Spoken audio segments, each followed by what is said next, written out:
안녕하십니까. 2025년 YGCO 오픈 포럼 두 번째 시간에 오신 여러분을 환영합니다. 저는 YGCO 학술분과위원장을 맡고 있는 곽윤영입니다. 오늘 YGCO 오픈 포럼에서 여러분은 어쩌면 후반기 들어서 가장 소중한 그런 말들을 듣고 가시게 될지도 모르겠습니다. 귀 쫑긋 세우시고 잘 열심히 들어보시고요. 오늘 이 자리에서 저희 이중열 YGCO 총회장님 모셔서 잠깐 인사 말씀 듣고 시작하겠습니다. 안녕하세요. 반갑습니다. YGCO 회장님입니다. 먼저 이 자리에 오신 우리 YGCO 동문들 그리고 게스트 여러분 뜨겁게 환영합니다. 특별히 이번에 YGCO가 10년 동안 되면서 처음으로 의대 교수님을 모셨습니다. 이준우 박사님 화요일날 그러니까 어제 오셨죠? 네, 어제. 시차도 적응이 잘 안 되는데 오늘 우리 YGCO 동문과 여러 교포들을 위해서 이렇게 귀한 시간 내주셔서 너무 감사드립니다. 다시 한번 감사드리고요. 잠깐 우리 박사님 한번 잠깐 일어서 주실래요? YGCO는 지난 10년 동안 350명의 우리 YGCO 동문들을 낳으면서 계속 성장해 왔습니다. 그래서 지난주부터는 지금 YGCO 10기가 시작했어요. 이번에 10기에 61명의 우리 예비 동문들이 공부를 하고 있습니다. 그래서 이제 YGCO가 10년이 지난 그런 기관으로서 이제는 뭔가 교포 사회를 위해서 저희들이 뭔가 기여하겠다. 이런 뜻으로 저희가 지난주에 2차, 이번에 2차 오픈 포럼을 하게 됐습니다. 또 감사하고요. 이런 얘기 있습니다. 병을 만나기는 쉬워도 병을 고치기는 힘들다. 이런 얘기가 있어요. 제가 찾아봤습니다.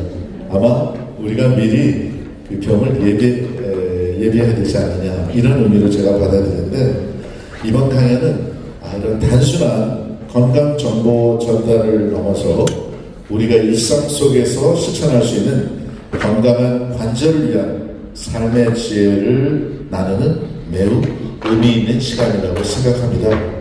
현대사회는 바쁜 일상 속에서 건강을 놓치기 쉬운 그러한 시대입니다. 그래서 오늘과 같은 강연은 우리 모두에게 경각심을 주고 또 더 나아가 건강한 생활 습관을 만들어주시는 귀한 기회가 될 것이라고 생각합니다.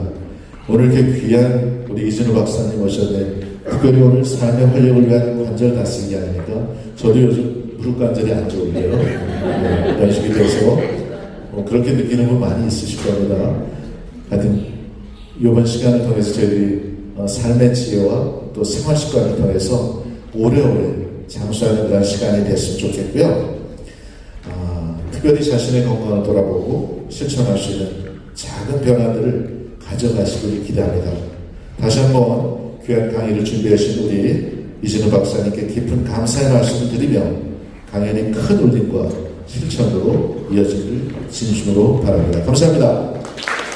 이진우 박사님의 양력을 한번 보시면 여러 학회장을 거듭하셨고요. 연구학회 회장, 총괄, 위원장, 학회, 회장 전부 양력이 그러하십니다.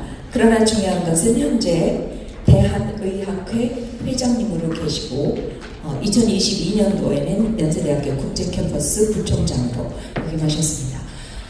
이런 우리 이진우 박사님이 나오셔서 저는 이제 어느 순간부터 일어설 때 아이고 그러고 앉을 때도 이러고 앉고 그런 나이가 시작이 됐는데 우리가 생활 가운데서 정말 그런 소리 줄이고 어떻게 올바로 살아가면 줄일 수 있는가 굉장히 궁금하거든요. 여러분들도 다 같이 경청해 주시길 바랍니다. 박수로 박사님 모시겠습니다. 네, 안녕하세요. 강의 시작할 텐데요. 이제 연세이 오늘 오신 분들 보니까 연령대가 너무 다양하세요. 젊은 친구들서부터 좀 연세 드신 분들까지 굉장히 다양하게 있으셔서 어느 수준에다 맞춰서 말씀을 드려야 될지 조금 난감하긴 합니다. 그래서 제가 조금 그 강의를 시작하기 전에 좀 제 소개를 잠깐 해드리고 시작하는 게 여러분들이 느끼시기에 조금 더 재밌을 것 같고, 그 다음에 뭐라 그러냐, 강의에 대한 신뢰도라 그러나 뭐 그런 게 또 조금 더 올라갈 것 같습니다. 그래서 잠깐 소개시켜드리면, 이게 제가 어렸을 때 사진인데, 이 왼쪽 손에 보면 이렇게 기부스하고 있잖아요. 어렸을 때 놀다가 아마 다쳐갖고 기부스를 했던 제 기억에는 없지만 사진에는 남아 있습니다. 그래서 어렸을 때부터 제가 아마 정형외과 의사가 되는 운명이지 않았나 하는 생각이 듭니다. 여기 똘망똘망한 게 보이죠? 이마도 되게 넓고 동글동글해 보이고, 저희 과수원에서 아마 찍었던 것 같은데, 그리고 이제 초등학교 때 모습인데, 그때 이제 태권도하고 합기도들 하잖아요. 그래서 하면서 이제 폼잡아보고. 잘하면서 이제 저는 의대를 갈까 말까 고민을 고등학교 때 하다가 이제 아버님의 권유를 이제 의대를 가게 됐죠. 그러면서 이제 의대에 들어와서 내 꿈이 뭔가 뭐 여러 가지 고민을 많이 하게 됐었습니다. 의사로서의, 임상의사로서의 길을 갈 것이냐, 아니면 연구자의 길을 갈 것이냐. 보통 이제 최근에 한국의 대학들은 연구자면서도 임상의사의 길을 같이 가는 거를 여러 가지 평가를 통해서 그쪽 방향으로 이제 유도를 하거든요. 근데 제가 전공이 시작하고 그 다음에 교수 될 때만 해도 그런 길이 루틴은 아니었어요. 그래서 이거를 임상의사만 하는 게 훨씬 더 편안하게 갈 수 있는 길이었는데, 제가 이제 군대 가서 있다 보니까 96년서부터 93년서부터 96년까지 제가 군대에 있었는데, 군대에 있는 동안에 나온 논문들입니다. 그래서 이게 뭐 의학계에서는 제일 유명한 잡지인데, 뉴잉글랜드 저널 오브 메디슨이라는 잡지에 뭐가 나왔냐면, 무릎에 연골결손이 생겼을 때 그 연골 필요 없는 부분에서 일부를 떼어다가 그거를 연골 일부를 띈 거를 갖고 이렇게 막 잘게 잘라갖고 거기서 효소 처리를 하면 연골 안에 있는 세포만 분리를 해낼 수가 있어요. 그럼 분리해낸 세포를 1000배, 10,000배 정도 증폭을 시킨 다음에 체외에서 배양해갖고 그 배양된 세포를 다시 연골 결손 있는 부위에다가 이식해주는 그런 임상시험 결과를 스웨덴 그룹에서 발표를 했어요. 그래서 이게 정말 재미있는 일이겠구나 라고 생각을 했었고, 또 하나는 이제 로버트 랭거 교수라고 MIT의 티슈 엔지니어링하는 교수님, 굉장히 유명한 교수님이 있는데 지금은 뭐 거의 은퇴하실 때가 됐지만, 그때 타임즈에 나왔던 표지 중에 하나가 뭐였냐면, 누드마우스 등에다가 이렇게 귀 모양의 이 연골 틀을 만들어서 이식을 갖고 귀를 만들었다라는 이 발표를 한 적이 있었어요. 그래서 이런 걸 좀 해봐야 되겠다라고 생각이 돼서 96년에 이제 제가 제대하기 전에 실험실에 가서 세포 배양하는 것부터 배우기 시작해갖고 펠로우 하는 동안에 연구실을 차려서 이제 연구를 하기 시작했었습니다. 그러다가 이제 98년도에 제가 원래는 대학 교수로 임용되기로 되어 있었는데 IMF가 왔잖아요. 97년도에. 그래가지고 갑자기 모든 학교들이 동결을 시켜버렸어요. 그래갖고 어떻게 할까 고민하다가 미국에 가서 그러면 연구에 몰입하는 시간을 좀 가져봐야 되겠다 생각을 해갖고 생각을 한 거지만, 그때 당시에는 환율이 2,200원까지 올라갔었거든요. 그래서 가야 되나 말아야 되나 고민도 많이 하고 그랬었는데, 이제 아버님한테 가서 좀 공부를 더 하러 가겠습니다. 이제 그만 밥벌이 좀 하는 거 없을까 얘기를 하시더라고요. 그래서 그렇지만 하고 싶은 거 하고 싶다고 그러니까 또 호텔 갔다 오라고 그러셔서 결국 집 팔아서 노스캐롤라이나에 있는 기술자에서 2년 동안 연구에 몰입할 수 있는 시간을 가졌었습니다. 그리고 2000년에 이제 다시 학교로 돌아와서 이제 교수가 된 상태에서 제가 이제 전공하는 거는 정형외과인데, 정형외과 중에서도 발목이랑 발 전공이에요. 그래서 제가 사람들 만날 때마다 저는 사람들 발목 잡는 게 특기입니다 라고 항상 말해요. 그래서 그 발목을 이제 전공 을 주로 하게 되는 게 이게 발목이랑 다른 미국의 시스템은 두 가지가 있잖아요. 정형외과에서 하는 시스템이 있고 포디아트릭 메디슨 그래서 발의사 그래서 포디아트릭 메디슨에서 하는 게 있잖아요. 근데 하는 게 거의 비슷하더라고요. 어느 병원, 어느 주, 어느 도시에 따라 약간씩 틀리기는 하지만 이 볼티모어에 있는 유니온 메모리얼 호스피탈이라는 데가 세계적으로 발과 발목을 전공하는 분야에서는 굉장히 탑이었어요. 그래서 여기 가서 한 3개월 또 공부를 했었습니다. 그러고는 뭐 한국에서 여러 가지 열심히 임상 연구, 그 다음에 기초 연구에 몰입하다 보니까 EBS에서 하는 명의에 또 한 3번 출연을 했었습니다. 그리고 이제 연구도 많이 하다 보니까 이것저것 특허도 많이 갖게 되고 그러면서 특허로 인해서 이제 이런 기술 이전도 하게 됐었죠. 그래서 이거는 무슨 얘기냐면 우리 몸 안에 있는 줄기세포를 배양해갖고 이식하는 거는 너무 돈이 많이 들어가요. 그리고 너무 커스터마이즈 돼서 모든 사람한테 쓸 수 있는 게 아니잖아요. 근데 그래서 카운터 메디슨처럼 어떻게 사람 안에 있는 자기의 줄기세포를 우리가 원하는 사이트로 많이 모이게 해서 그쪽에서 뭔가 조직을 잘 형성하게 해서 재생시켜 줄 수 있는 방법이 없나를 연구를 했고 그거에 대한 패턴트를 갖고 있어서 그거를 이제 기술 이전을 할 수가 있었습니다. 그래서 여러 가지 임상적인 부분이나 기초적인 부분에서 많은 좀 성과를 얻을 수가 있었고 그런 걸 바탕으로 해서 이제 대한 족부족관절학회 그래서 코리안 푸드앤플 소사이어티에서 회장도 했었고 그 다음에 정형외과학회 코리안 오스페딕 어소시에이션에서 이사장도 이제 했었습니다.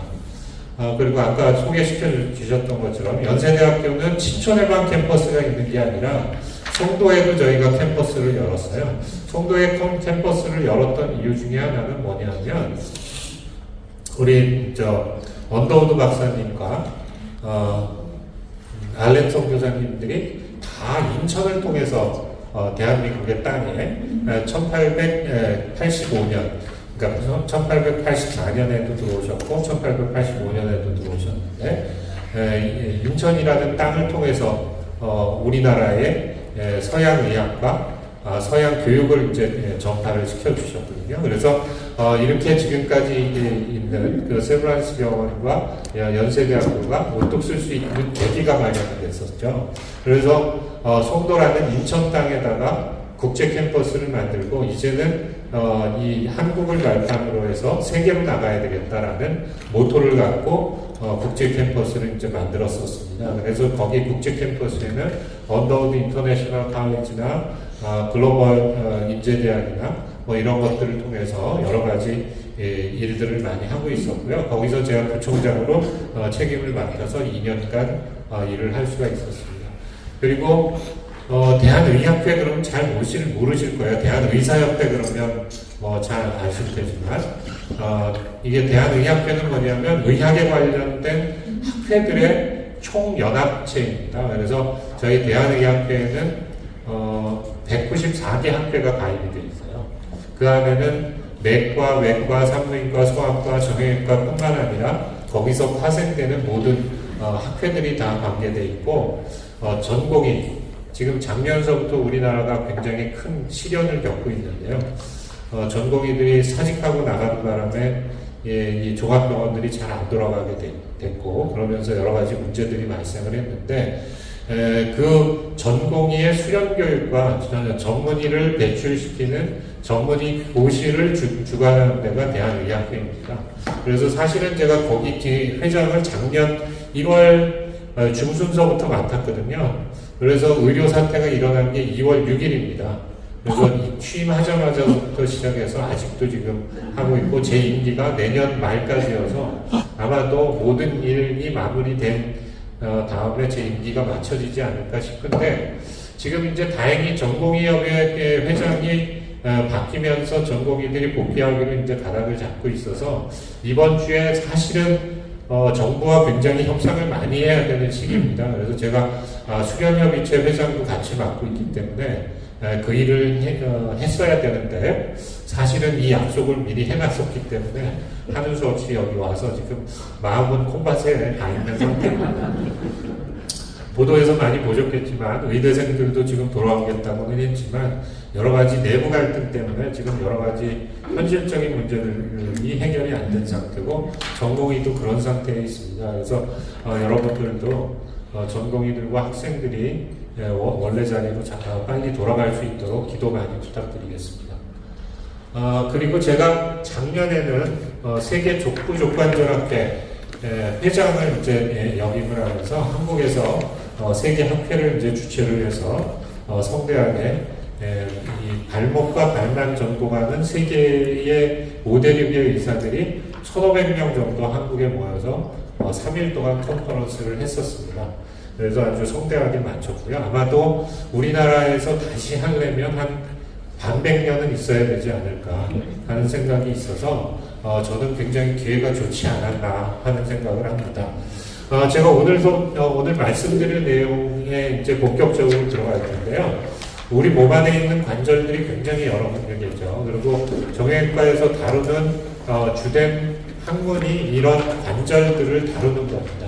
그래서 그 병적인 관절들을 어떻게 잘 낫게 해주느냐, 수술로든 아니면 비수술적 치료로든 낫게 해주느냐 하는 게 주된 관점인데요. 위에서부터 하나하나 이제 쭉 다 훑어드릴 거예요.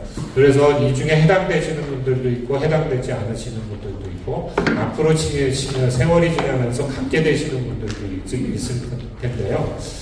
저희가 삶의 질을 평가할 때 여러 가지 장기들의 이 불편도를 이렇게 계산해 봤을 때 삶의 질에 가장 관계되는 질환이 근골격계 질환입니다.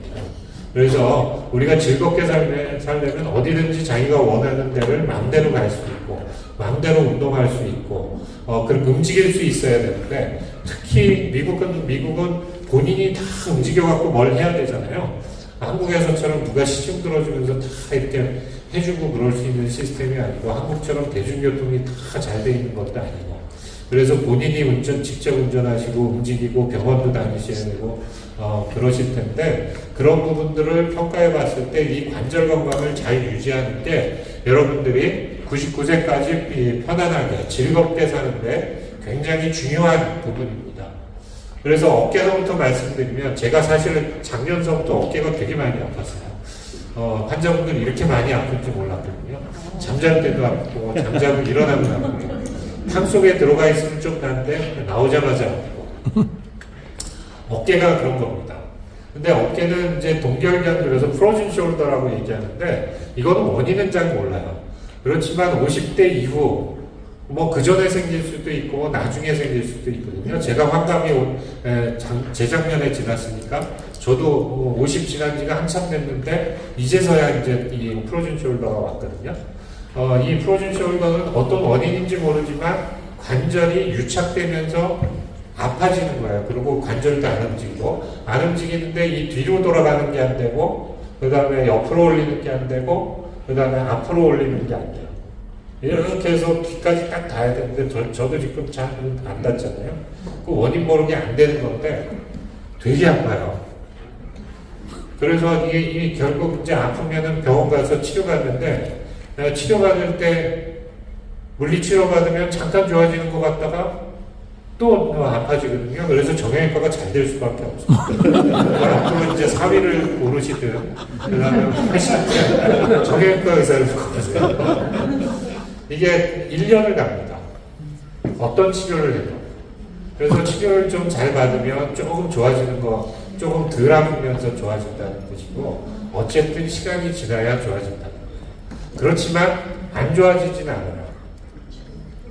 1년이 지나면 정확히 좋아집니다. 저도 지금 작년 가을서부터 아파갖고, 금년 봄까지는 굉장히 아프다가, 지금은 별로 안 아프고 운동 제한만 좀 있거든요. 근데 그게 이제 1년이 지나는 시점에는 어느 순간 깨끗이 좋아진다라는 겁니다.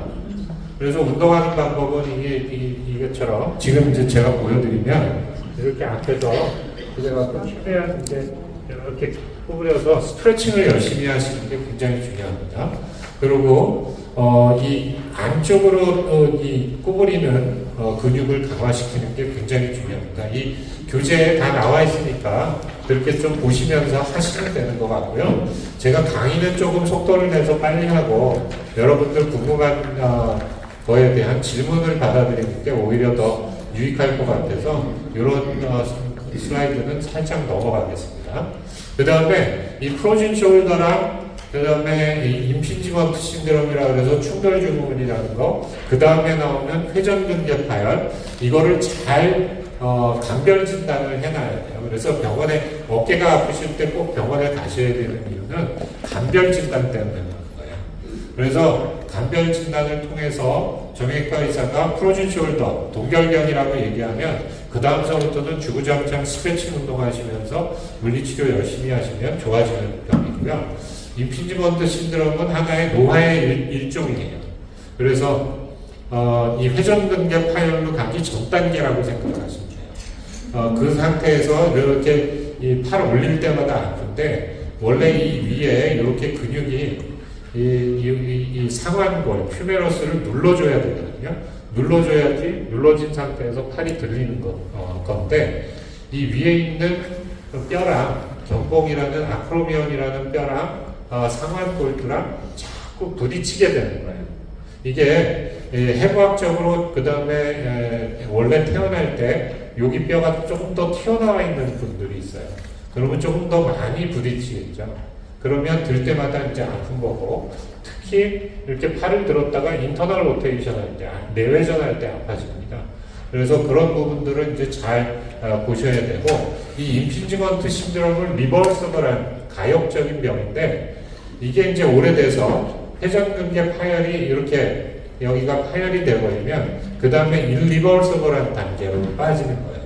그래서 파셜 럽처였다가 그 다음에 컴플리트 럽처가 되면 그 다음에 수술을 필요하는 단계로 넘어가게 되는 거죠. 근데 회전근개 파열도 어떤 환자들은 굉장히 아파하고 운동에 장애가 많이 생기는데 어떤 환자는 별로 안 아파하면서 그 다음에 운동장애도 별로 안 생기시는 분들도 있어요.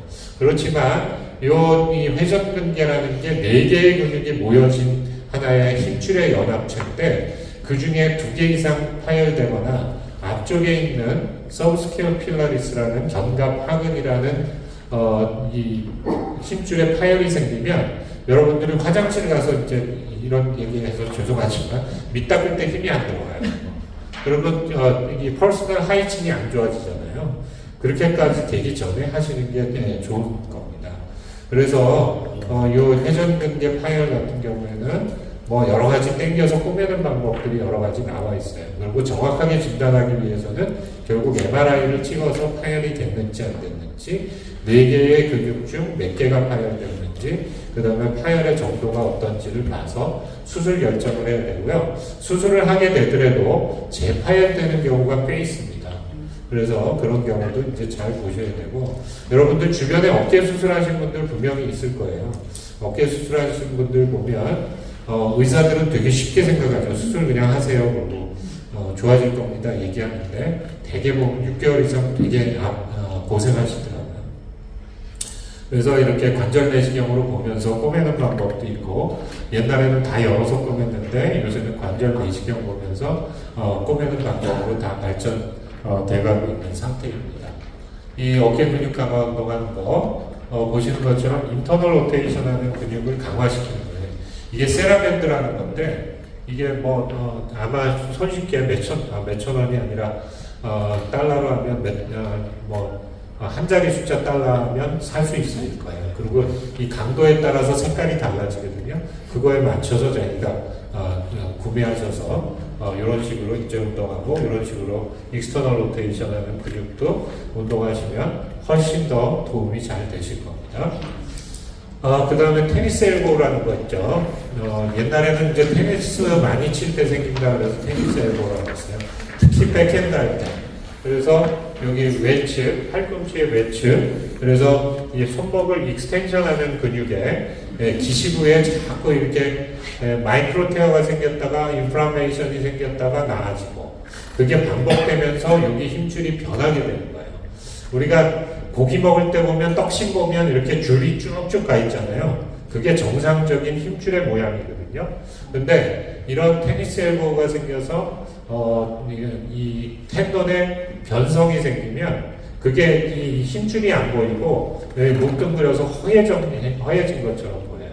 그러면 리버스를 하게 되는 것이고 그 부분이 이제 만지면 자꾸 아프고 움직일 때 아프고 무거운 거 들라고 그럴 때 아프고 그렇게 되는 겁니다.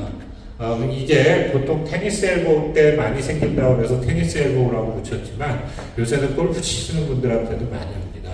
그래서 이 안쪽에도 생기고 바깥쪽에도 생길 수 있거든요. 그래서 옛날에는 바깥쪽에 생기면 테니스 엘보, 안쪽에 생기면 골퍼스 엘보 그랬는데 요새는 뭐 특별한 구분 없이 그냥 다 골퍼스 엘보라고 그러고 그렇게 얘기를 하죠. 그래서 이런 보호대를 하면 약간 도움은 됩니다만 근본적인 치료는 아니고요. 자꾸 아프면 초창기에는 스테로이드 인젝션을 받으면 드라마틱하게 좋아집니다. 그러면 한 몇 개월 가죠.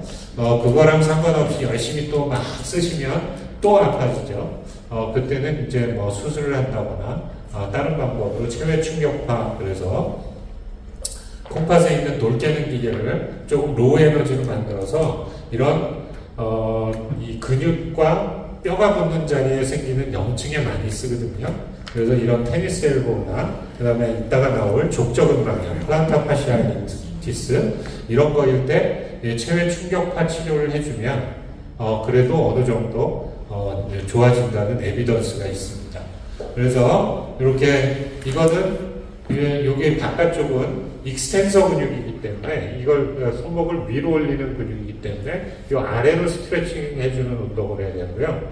이 안쪽이 아플 경우에는 이 안쪽은 이 살목을 구부리는 힘줄이 모여 있는 연합체이기 때문에 이거는 거꾸로 익스텐션 해주는 그 스트레칭을 해주셔야 됩니다.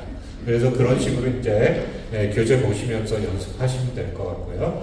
여기 골퍼스 엘보라고 나오죠. 그래서 이 안쪽에 있는 근육에 이렇게 뒷땅치거나 그러면 이 오른손에 이 안쪽에 칭칭하고 오잖아요.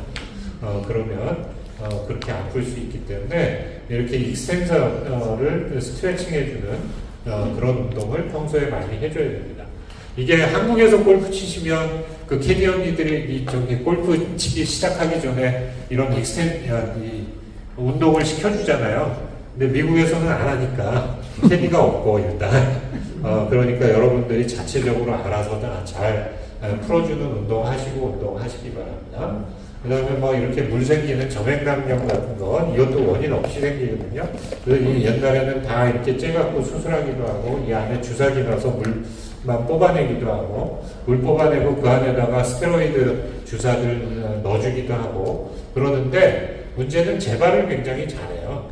그래서 서전들은 이런 점액낭염이나 조금 있다가 나온 갱글리온, 그래서 손목에 생기는 시스트 같은 경우는 이제 수술 잘 안 해주려고 그러는데 그 이유가 수술하고 나서 원인 모르게 자꾸 재발을 하기 때문에 어떤 경우에는 수술하고 스티치하러 하러 왔는데 재발해 갖고 와요. 그러면 얘기하기도 난감하죠.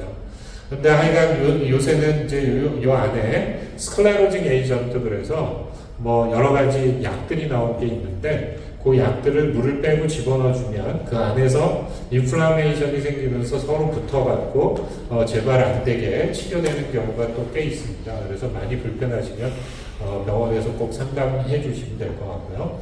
그리고 이 수분관 증후군, 카팔 터널 신드롬이라는 거는 여자분들, 중년 이후의 여자분들한테 많이 생기는 병입니다. 그리고 특히 크로닉 레날 페일리어, 그러니까 만성 신부전증 환자들한테도 많이 발생하는 질환이거든요.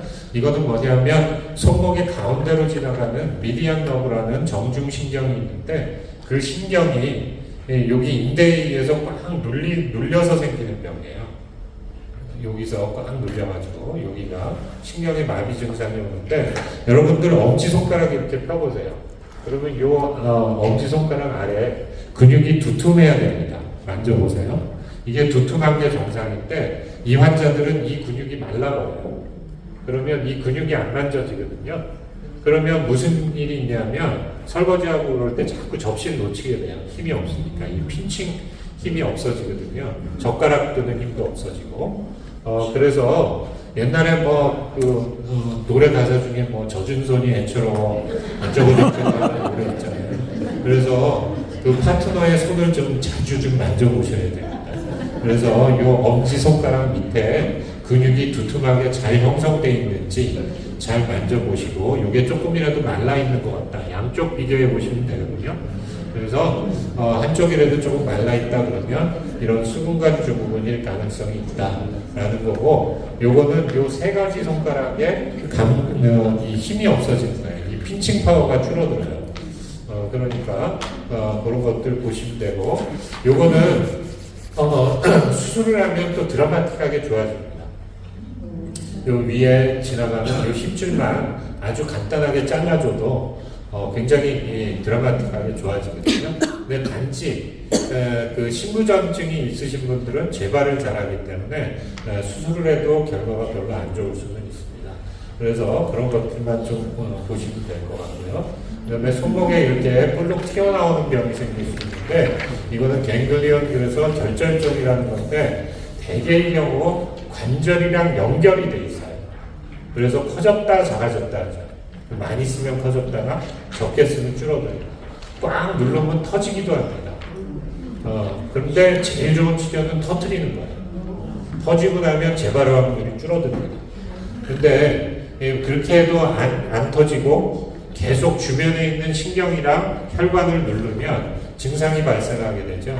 그러면 그때는 떼어내야 되는데, 떼어내더라도 이 국소마취에서 떼어내면 재발 확률이 훨씬 높아져요. 왜냐하면 깊이까지 관절이랑 연결된 부분까지 잘 찾아서 꼬매줘야 되는데, 국소마취를 하면 그렇게까지 깊이 들어갈 수가 없습니다.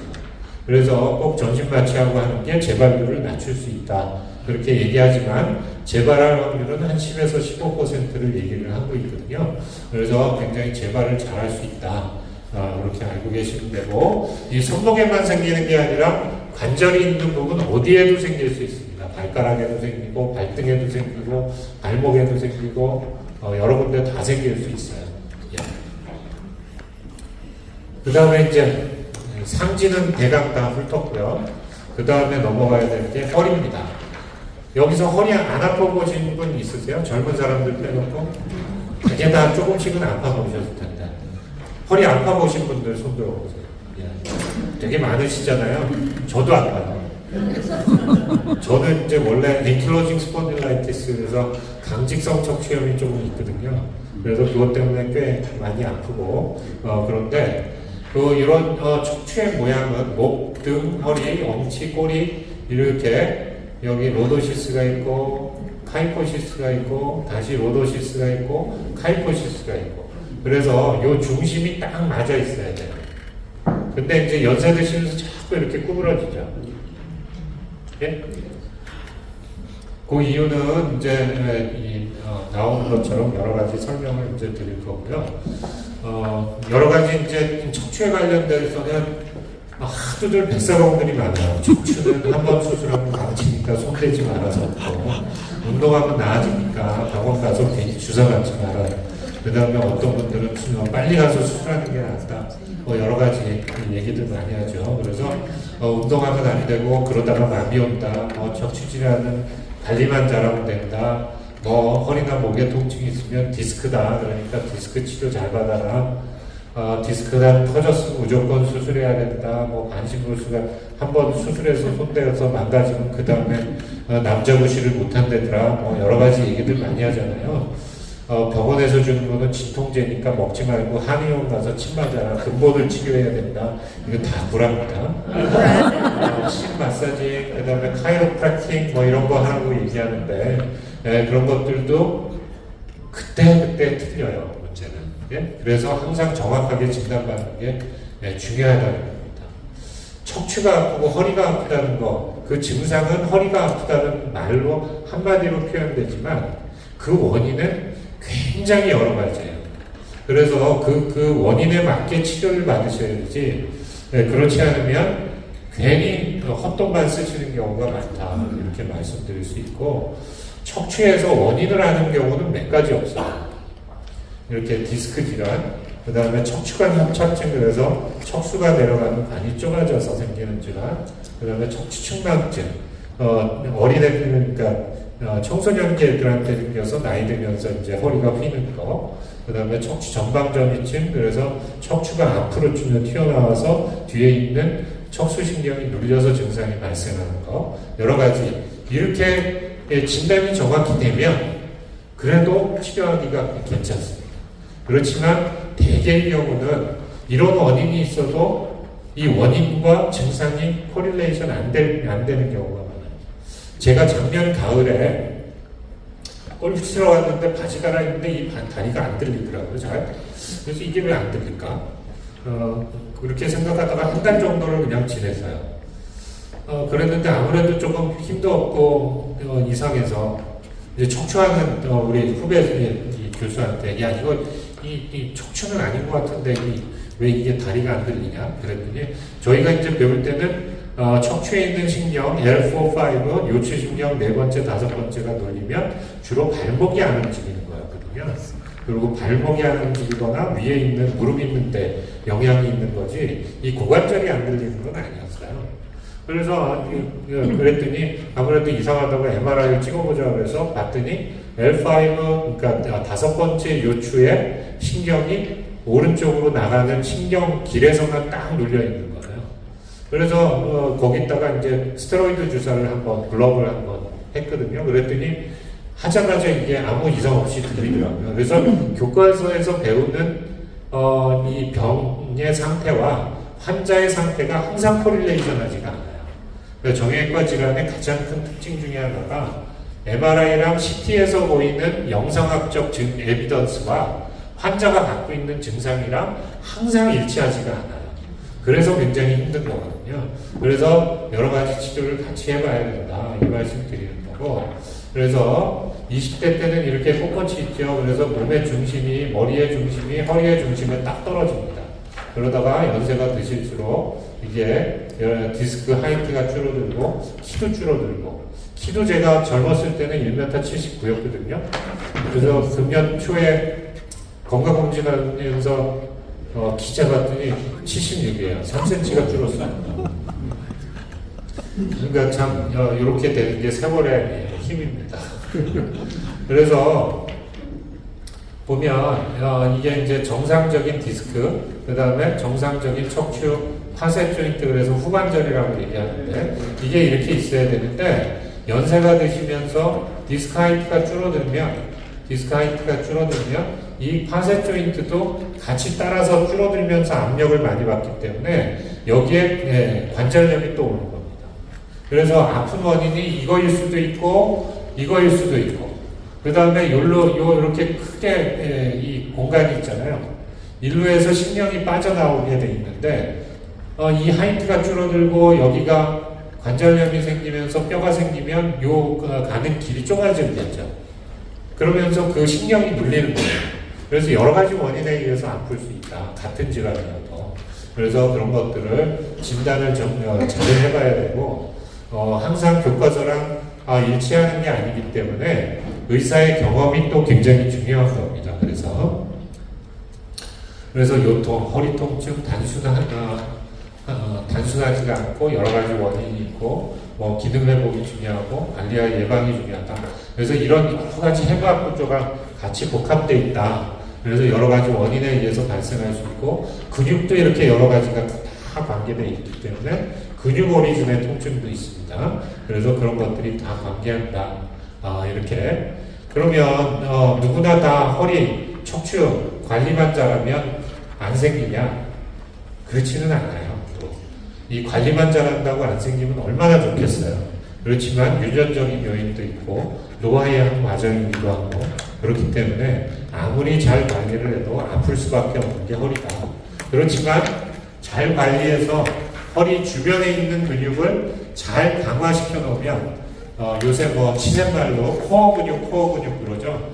코어 근육을 잘 강화시켜주면 아무래도 안 그런 사람보다는 덜 아프다. 이렇게 얘기할 수가 있습니다. 그래서 이렇게 이 디스크가 제가 박사학위 논문을 이 디스크 갖고 썼어요. 이 디스크 안에는 연골세포가 있습니다. 그래서 연골세포가 이 연골 비슷한 조직들을 자꾸 만들어내면서 이 쿠셔닝 이펙트를 갖고 있는데, 이게 연세가 드시면 이 효과가 줄어들기 때문에 점점 디스크 하이트도 줄어들고, 그러면서 피도 줄어들고, 그러면서 충격 흡수도 못하게 되고, 그러면서 자꾸 이제 아파지는 비셔스 사이클로 가게 되는 겁니다.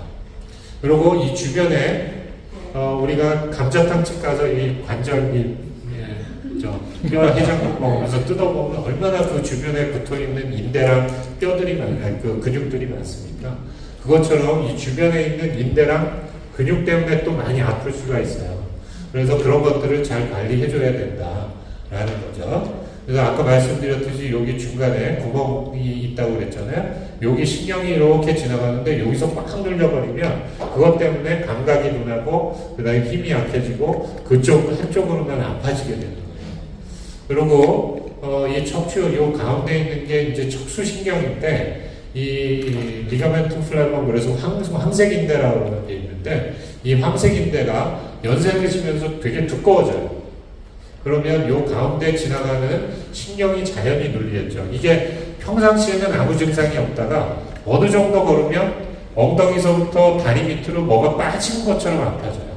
그거를 뉴럴로직 인터미턴트 카우디케이션이라고 해서 파행이라고 얘기하는데, 근데 걷다가 또 잠깐 쉬면 그게 또 좋아져. 그게 이제 반복되는 거예요. 그게 척추관 협착증의 전형적인 증상입니다. 그리고 척추측만증, 그래서 이렇게 휘잖아요. 이 젊은 우리 어렸을 때는 이제 어렸을 때 측가방 무거운 거 많이 들고 다녀서 이렇게 휜다고 얘기했는데, 그거는 조금 과장된 얘기고요. 이 adolescent idiopathic scoliosis, 그래서 어떤 원인 없이 청소년기에 이제 생기는 경우가 있습니다. 그래서 이게 균형이 맞아져 있으면 크게 문제가 안 생깁니다. 그렇지만 균형이 안 맞아져 있고 이 보시는 것처럼 많이 휘어 있으면 아무래도 여기 폐활량이나 이런 데 영향을 좀 줄 수가 있죠. 그리고 대개 이 각도가 심하지 않은 경우에는 수술적 치료를 안 해도 됩니다. 그렇지만 너무 심한 경우에는 이렇게 이제 구부려 보기를 하면 등의 높이가 다른 애들이 있어요. 그런 경우에는 치료를 요하는 경우다 생각을 하시면 되고, 청소년기에 어느 정도 각도 이상이 되면 보조기를 할 거냐 말 거냐를 정하면 되거든요. 그거는 정기적으로 병원에 가서 엑스레이 찍어보고 그 다음에 검진해본 상태에서 상담해서 정하시면 되고, 보조기를 한다고 해서 이게 펴지지는 않아요. 그렇지만 더 진행되는 것을 막아주는 역할을 한다고는 나와 있습니다. 그래서 요새 이제 텔레비 선전에서 보면, TV 선전에서 보면 뭘 하면 뭐가 교정이 된다, 뭐 어쩌고저쩌고들 많이 얘기하잖아요. 무지관증이 교정이 된다, 그 다음에 오다리가 교정된다, 이런 거는 다 거짓말이에요. 에비던스가 없습니다. 그렇지만 보조기를 해주면 어느 정도 증상 완화 효과는 얻을 수가 있고, 진행되는 것을 어느 정도 속도를 늦출 수는 있다, 그렇게 얘기는 할 수가 있습니다. 그 다음에 연세 많이 드시면 우리가 노래 중에도 있잖아요. 보브랑 할머니가 뭐 어쩌고저쩌고 하면서 나오는 노래처럼 이렇게 이제 척추가 휘게 되죠. 그러면 이게 문제가 되는 경우는 이렇게 고개를 들어서 전방 주시를 못하게 되니까, 이런 경우에는 수술해서 이렇게 고개를 펴줘야 전방 주시를 하면서 제대로 거둘 수 있게 되는 경우도 있습니다. 이 연세 드시면서 이렇게 되는 경우는 압박골절 때문에 압박골절이 누적되면서 이 앞쪽으로 이렇게 구부러지는 경우가 대개의 경우 많이 생깁니다. 그리고 목도 우리 이 인체에서 이 머리가 차지하는 체중의 비중이 크기 때문에 연세 드시면서 이제 자꾸 앞으로 구부러지는 이유도 그런 이유라고 생각해 보시면 되고요. 요거는 척추 전방전이증인데요. 원래 요 위치와 요 위치가 딱 맞아야 되죠. 그리고 요 위치와 요 위치가 딱 맞아야 되는데, 여기 보면 이만큼 앞으로 밀렸잖아요. 그만큼 이 뒤로 지나가는 신경이 눌리게 되는 거죠.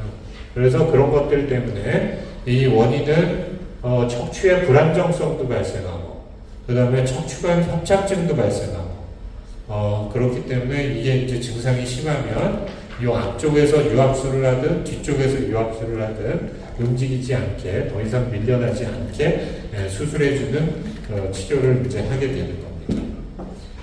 골다공증 여성분들 이제 이 골다공증에 대해서 골다공증 학회에서 하도 캠페인을 잘 해놔가지고 골다공증은 여성분들은 다들 무서워해요.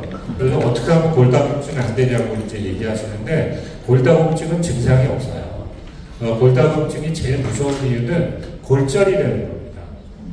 골절이 되는데 어디가 골절이 되냐면 척추골절, 그 다음에 고관절의 골절이에요. 연세가 드시면서 고관절의 골절이 되면 사망률이 30% 이상입니다. 그거는 빨리 수술해서 빨리 일으켜서 빨리 걷게 해줘야 그 다음에 합병증이 안 생기고 건강하게 이제 수명까지 다 사실 수 있는데 이 골다공증 이 무서운 이유는 골절이 자주 발생한다는 거. 그 다음에 골절이 발생해서 어떤 수술을 하려고 그럴 때 우리 스펀지에다가 아무리 나사박아 봐야 고정이 안 되잖아요. 뼈는 튼튼해야지 거기다 쇠판과 쇠를 대면서 부러진 거를 바로 잡을 수 있거든요. 근데 골다공증이 돼버리면 느슨한 뼈에다가 아무리 단단한 쇠를 박아놔도 지탱을 못해서 망가져버려요.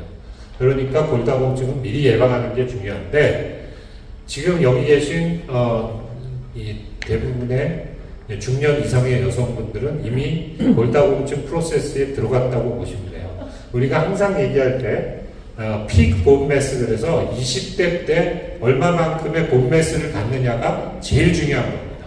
그래서 젊었을 때 운동을 많이 하고 식생활을 좋게 해서 픽 본매스를 많이 높여놔야 연세 드시면서 아무리 줄어들어도 골다공증으로 덜 갈 확률이 많아지는 거예요. 남성분들은 남성 호르몬 때문에 그나마 덜 생기긴 하지만 마찬가지입니다.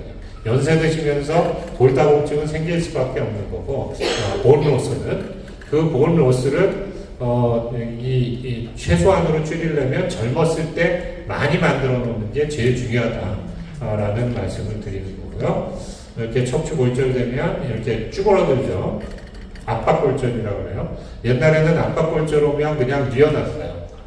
한 달 뉘어놓으면 뼈가 어느 정도 붙어서 그 다음 괜찮았습니다. 그렇지만 요새는 이제 얼리 앰뷸레이션 시켜있기 때문에 이렇게 부러진 이 연세 드신 분들 압박골절이 오면 이 안에다가 조그만 구멍을 뚫어서 벨론을 집어넣은 다음에 피고 그 안에다가 본 시멘트라고 해서 그걸 인젝션을 해줘요. 그러면 리퀴드였던 게 이 몸 안에 들어가서 솔리드하게 바뀌면서 단단해지거든요. 그럼 펴진 상태로 이렇게 뻣뻣하게 버티게 되고 그렇게 뻣뻣해지는 과정에서 본 시멘트가 열이 발생합니다.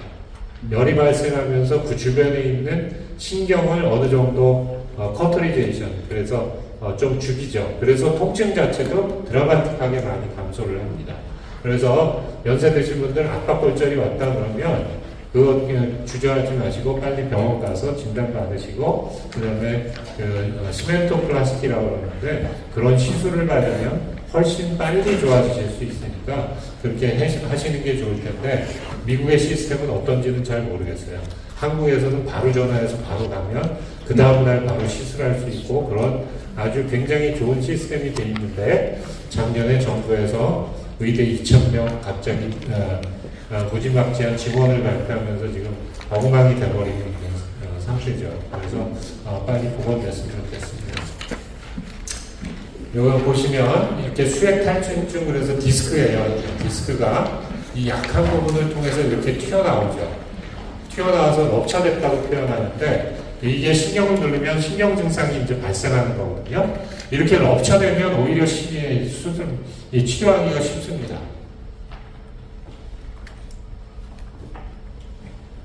이게 사진이 안 나오는구나. 이렇게 터져 있으면 신경 증상이 너무 심하고 너무 극심하게 아프면 수술해서 저 터진 것만 싹 빼주면 많이 좋아질 수 있는데 이게 이 아이러니컬하게도 이 튀어나온 거를 남의 걸로 인식을 해요. 우리 몸이. 그래서 이거를 막 공격해서 녹여버려요. 그래서 1년 지나고 나면 자연히 없어지는 경우도 꽤 있습니다. 그래서 허리는 이제 이 어르신들이 맨날 얘기할 때 허리는 수술하지 말고 재활로해서 고쳐야지 그렇지 않으면 병신된다 막 그랬던 이유 중에 하나도 이런 럽처드 디스크가 시간이 지나면 흡수된다는 거예요. 그리고 우리가 연구를 해봤더니 이 척추 디스크 환자에서 조기에 수술한 환자랑 그 다음에 수술 안 한 환자랑 비교를 해봤더니 초창기에는 수술한 환자가 성적이 좋은데 1년 지나고 나니까 똑같아지더라는 거예요.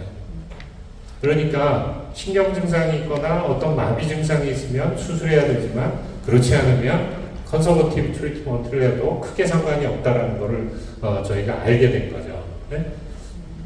그래서 그런 이 디스크가 터졌으면 무조건 수술해야 되는 게 아닙니다. 그래서 증상 봐서 지금 보시는 것처럼 호전이 없거나 일상생활이 힘들거나 힘이 없거나 감각이 없거나 그 다음에 대소변을 못 보게 되면 그거는 이머전시예요. 특히 소변을 못 보면 그거는 카우다이키나 신드롬 그래서 마미증후군 그래서 그거는 늦게 수술하면 회복이 안 됩니다. 그래서 그런 경우에는 빨리 가서 수술 받으셔야 돼요. 무조건 허리는 수술하지 말아야 돼 이 생각을 고정관념으로 갖고 계시면 안 된다 이 말씀을 드릴 거고요. 그 다음에 이거는 뭐 신경이 눌려서 어떤 증상이 발생될 수 있다. 이 진통소염제를 통해서 통증을 완화시킬 수 있는데 이 진통소염제는 특히 이 콩팥의 문제를 일으킵니다. 그래서 콩팥이 조금이라도 안 좋으신 분들은 이 진통소염제 드실 때 굉장히 주의해서 드셔야 돼요. 그래서 미국에서는 워낙 이 진통소염제 처방받기가 쉽지 않잖아요. 한국에서는 이제 개인 병원 가면 얼마든지 받을 수 있기 때문에 이런 콩팥병이 있으신 분들은 진통소염제 처방받을 때 굉장히 주의해서 받으셔야 되고 이런 경우에는 이 타이레놀이나 이 간에서만 대사되는 진통제를 사용할 수밖에 없는 거고요.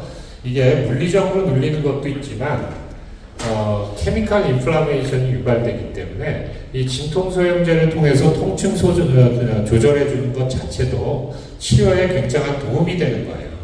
그래서 진통제 나는 이 통증 이겨낼 수 있어.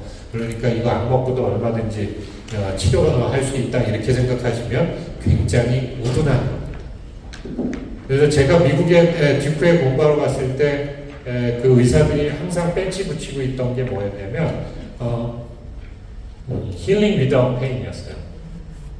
우리 한국에서는 아픈 만큼 성숙해진다고 해서 아파야지 더 잘 낫는다고 생각했잖아요. 근데 그럴 이유가 전혀 없는 거예요. 아프다고 그래서 힐링이 더 빨리 되거나 잘 되는 게 전혀 아니거든요.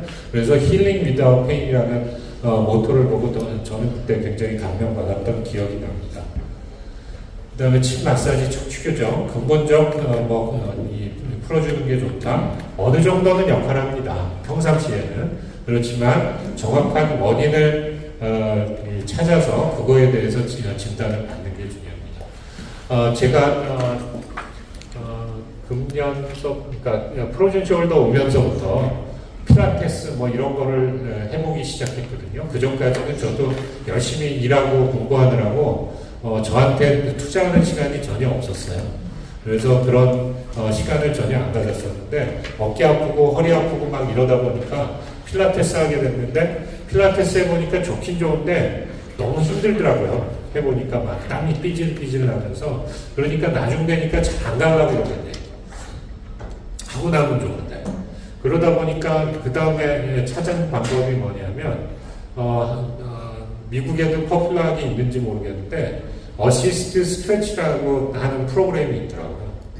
그게 이제 PT 하는 것처럼 물리치료사 하던 친구들이 이렇게 어시스트 스트레치라는 샵을 열어서 관절들을 다 스트레칭 시켜주는 거예요. 한 50분 동안 계속 어깨, 팔, 허리, 그 다음에 목 이런 데를 막 그냥 풀어주는데 해보니까 저도 정형외과에서 했는데 처음에는 저런 거 왜 하지 그랬다가 해보니까 되게 좋아서 저 쿠폰 끊어갖고 열심히 다니고 있어요. 근데 보니까 그게 일본의 학교에 초청받아서 가보니까 거기도 닥터 스트레치 그래갖고 그 프로그램이 일본도 초고령 사회잖아요. 그러니까 연세 있으신 분들이 오셔서 거기서 스트레칭 운동 하시고 패시브하게 하시고 그 다음에 본인 운동하러 가시는 거예요. PT하러 가서 몸이 충분히 스트레칭 안 된 상태에서 PT를 혼자 해봐야 별 도움이 안 됩니다. 안 하는 것보다는 낫지만. 그러니까 충분히 스트레칭 하시고 그 다음에 PT 하는 방향으로 이렇게 해주시는 게, 젊었을 때는 안 해도 돼요. 젊었을 땐 그런 거 필요 없는데 그냥 PT만 하면 되는데, 연세 있으신 분들은 혼자 PT가 힘들어요. 그러면 그거는 충분히 패시브하게 좀 스트레칭 좀 하시고 그 다음에 PT 하시는 게 도움이 된다라는 거고, 꼭 수술해야 되는 경우가 있습니다. 진행성 척수증, 목, 허리 불면, 신경 증상이 진행하는 경우, 이런 경우에는 꼭 수술해야 된다 이거고, 걷는 운동 해야죠. 걷는 운동 해야 되지만 아프기 전까지, 안 아픈 정도로 적당히 해야 되고, 그 다음에 나눠서 하시는 게 좋아요. 나는 오늘 1시간, 하루에 1시간은 꼭 해야 돼. 그리고 무식하게 하시면 안 되고, 그런 것보다 30분씩 나눠서 2번 그렇게 하시는 게 훨씬 좋다. 그 다음에 올바른 자세로 걷기 하는 게 좋은 거다.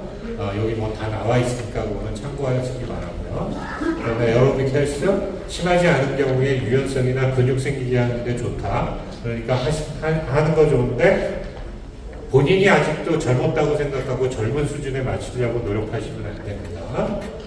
그 다음에 수영 좋죠. 저병은 이제 수술 후에는 안 하는 게 좋은데, 수영의 특징은 뭐냐면 체중이 안 가해지는 운동이라서 유연성을 증가시키고 근육량을 증가시키는 데는 좋은데, 관절에는 좋은 운동이에요. 척추에도 좋은 운동이고, 그렇지만 또 체중이 안 가해지면 뼈가 튼튼해지질 않아요. 뼈가 튼튼해지기 위해서는 체중이 가해져야 돼요.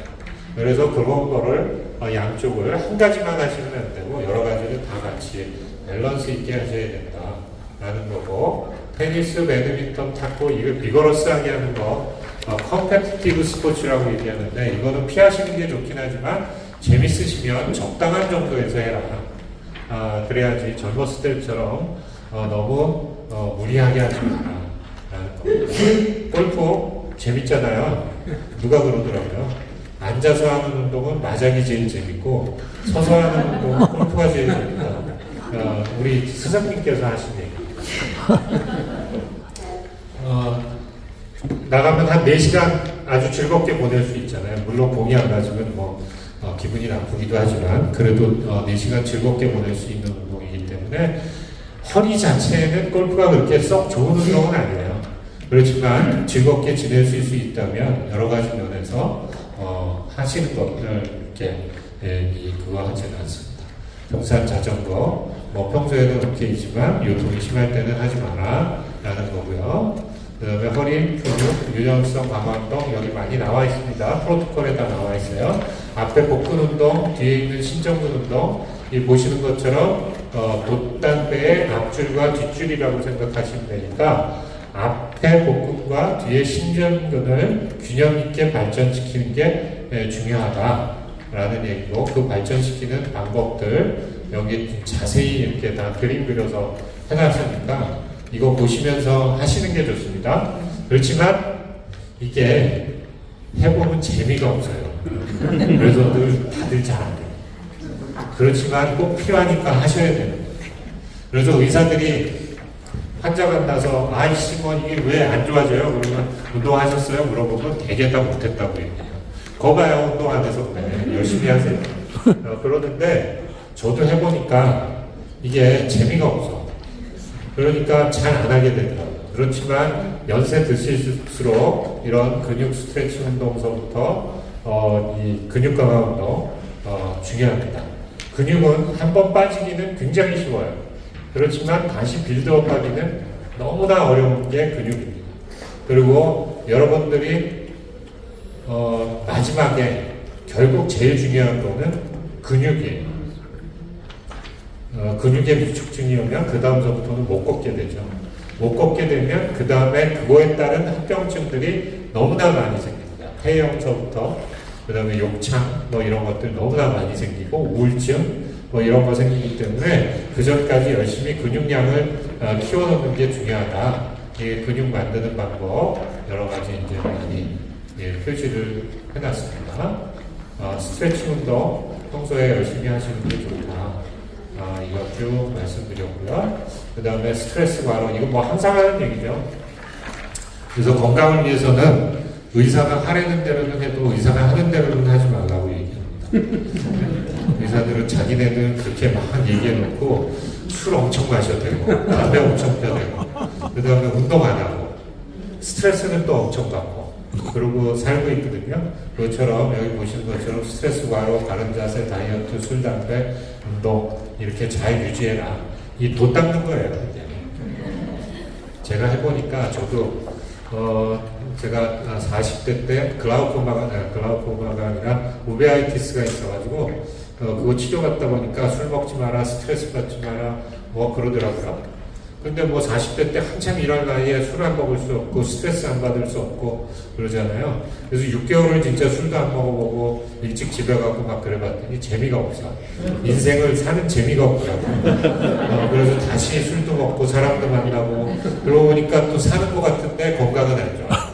그러니까 항상 트레이드 오프가 있는 것 같아요. 그래서 여러분들이 그 균형을 잘 맞춰서 하시는 게 중요하다 말씀드리는 거고요. 치료는 뭐 비수술적 치료, 수술적 치료 뭐 여러 가지 할 수 있다 이거고, 비수술적 치료 우리나라에서는 다양하게 신경외과, 정형외과에 그 다음에 통증의학과에서 굉장히들 많이 합니다.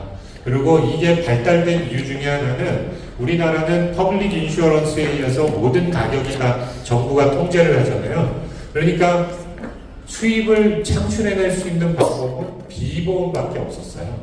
그러다 보니까 비보험적인 거, 이 보험이 되기 전까지 막 하는 거예요. 그러다가 그게 보험이 되면 그 트렌드가 없어져. 그러고는 또 다른 비보험이 또 생겨요. 이 특히 심한 분야가 척추 분야예요. 그래서 그런 것들은 잘 가려서 상담받으셔서 하시는 게 좋다라는 얘기를 말씀을 드리는 거고, 이 부분은 제가 나중에 이 척추에 관련된 부분은 우리 AMP 이 과정 할 때 조금 더 자세히 말씀드리도록 하고요. 그 다음 이제 하지관절로 넘어가도록 하겠습니다. 이게 옛날에 우리나라에 대퇴골두 무혈성 괴사가 되게 많았어요. 에이바스쿨라 네크로시스라는 건데, 이 대퇴골두에 여기에만 피가 공급이 안 돼서 죽어버려요. 그러면 걸을 때마다 아프고, 레인지 오브 모션, 이 운동 범위가 안 나오고 그러는데, 옛날에 우리 어르신들 맨날 밥 먹을 때마다 반주라고 그래서 막소주 뭐 이런 거 많이 먹었잖아요. 아마도 그게 관계가 굉장히 많았던 걸로 생각하는데, 제가 전공의 할 때만 해도 일주일에 4-5개씩 이런 수술을 했거든요. 에이바스쿨라 네크로시스로 수술하는 경우가. 근데 요새는 거의 없어요. 한 달에 하나 볼까 말까. 그 이유가 소주가 너무 좋아졌어. 불순물도 안 들어가고 도수도 빨간 딱지 24도, 25도였다가 요새 프레시를 해서 16도까지 내려왔잖아요. 그리고 옛날만큼 많이 먹지도 않아. 그러다 보니까 이 대퇴골두 무혈성 괴사가 굉장히 많이 줄었어요. 아마도 그거는 옛날에 알코올 때문에 그러지 않았나. 그 다음에 최근에는 스테로이드 많이 드신 분들한테 많이 생깁니다. 그래서 스테로이드가 굉장히 좋은 약이에요. 인플라메이션이 심할 때 스테로이드처럼 잘 듣는 약이 없어요. 제가 어깨 프로진 숄더 때문에 하도 많이 아파갖고 처방해갖고 스테로이드를 딱 먹었거든요. 10mg 디바이드 2에서 하루에 두 번 먹었는데, 하루 딱 먹고 나니까 여기서 막 풀리는 느낌이 들면서 아픈 게 확 좋아지더라고요. 근데 저희는 또 그 부작용을 잘 아니까 못 먹잖아요, 오래. 그러다 보니까 뭐 여러 가지 또 생기는데, 스테로이드가 굉장히 좋은 약이지만 잘 제한해서 써야 된다. 그 말씀을 드리는 겁니다. 그래서 이런 대퇴골두 무혈성 괴사가 생겼을 때 이 인공 고관절 전치 연습을 해서 아티피셜 조인트 리플레이스먼트 하는데, 이게 아티피셜 조인트 리플레이스먼트가 옛날에는 성적이 별로 안 좋았는데 최근에는 이게 10이어 서바이벌이 99%가 넘어요, 요새는. 그리고 단지 이제 오래 쓰다 보면 가운데 있는 베어링이 단된다든가, 아니면 요새는 옛날에는 폴리에틸렌 투 메탈 이 인터페이스를 썼는데, 최근 들어서는 세라믹 투 세라믹을 쓰니까 이 웨어는 아니니까 마모 현상은 안 일어나는데, 이렇게 움직일 때마다 여기서 삐그덕 삐그덕거리는 소리가 나는 거예요. 환자분들이 되게 기분 나빠하시더라고요. 그렇지만 성적은 되게 좋아졌다. 그리고 고관절이 부러진 경우에도 이렇게 인공고관절 전치현수를 하거든요. 수술해갖고 그 다음날서부터 일으켜 세워.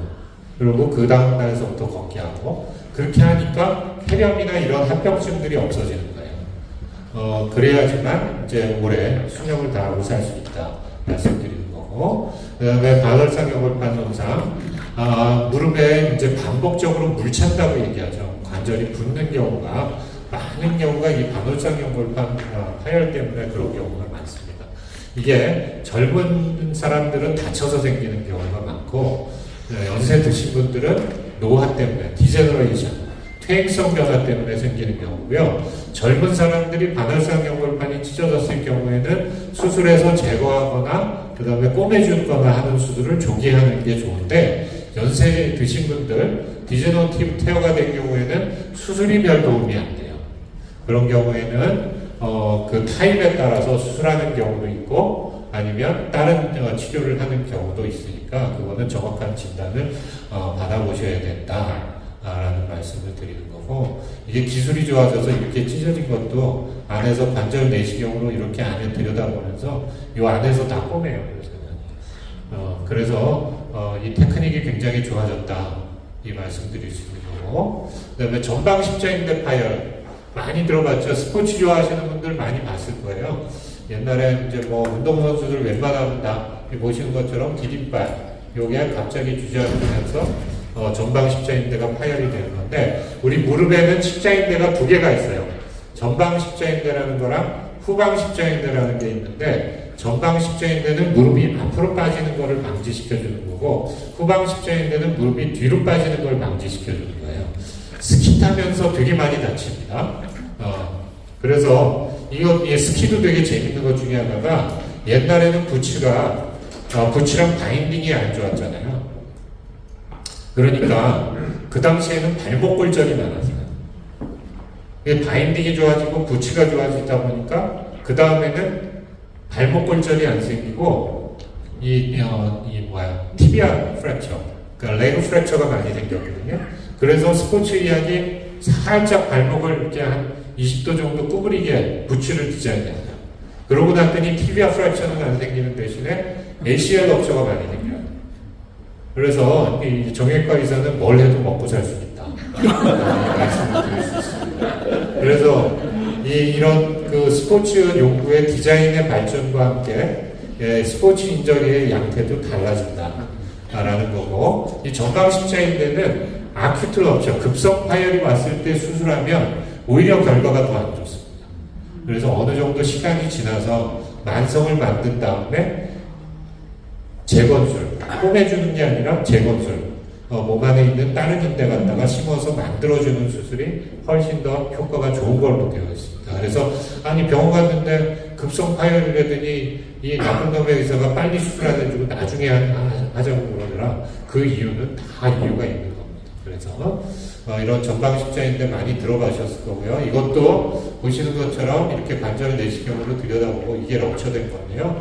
이거 다 뜯어내고 몸 안에 있는 다른 인대, 아킬레스에 있는 인대를 띄든지, 아니면 햄스트링의 일부를 띄든지, 아니면 파텔라 텐돈을 띄든지, 그래갖고 이 안에다가 이렇게 만들어주는 거죠. 성적은 꽤 좋은 걸로 되어 있어요. 그 다음에 무릎 관절염.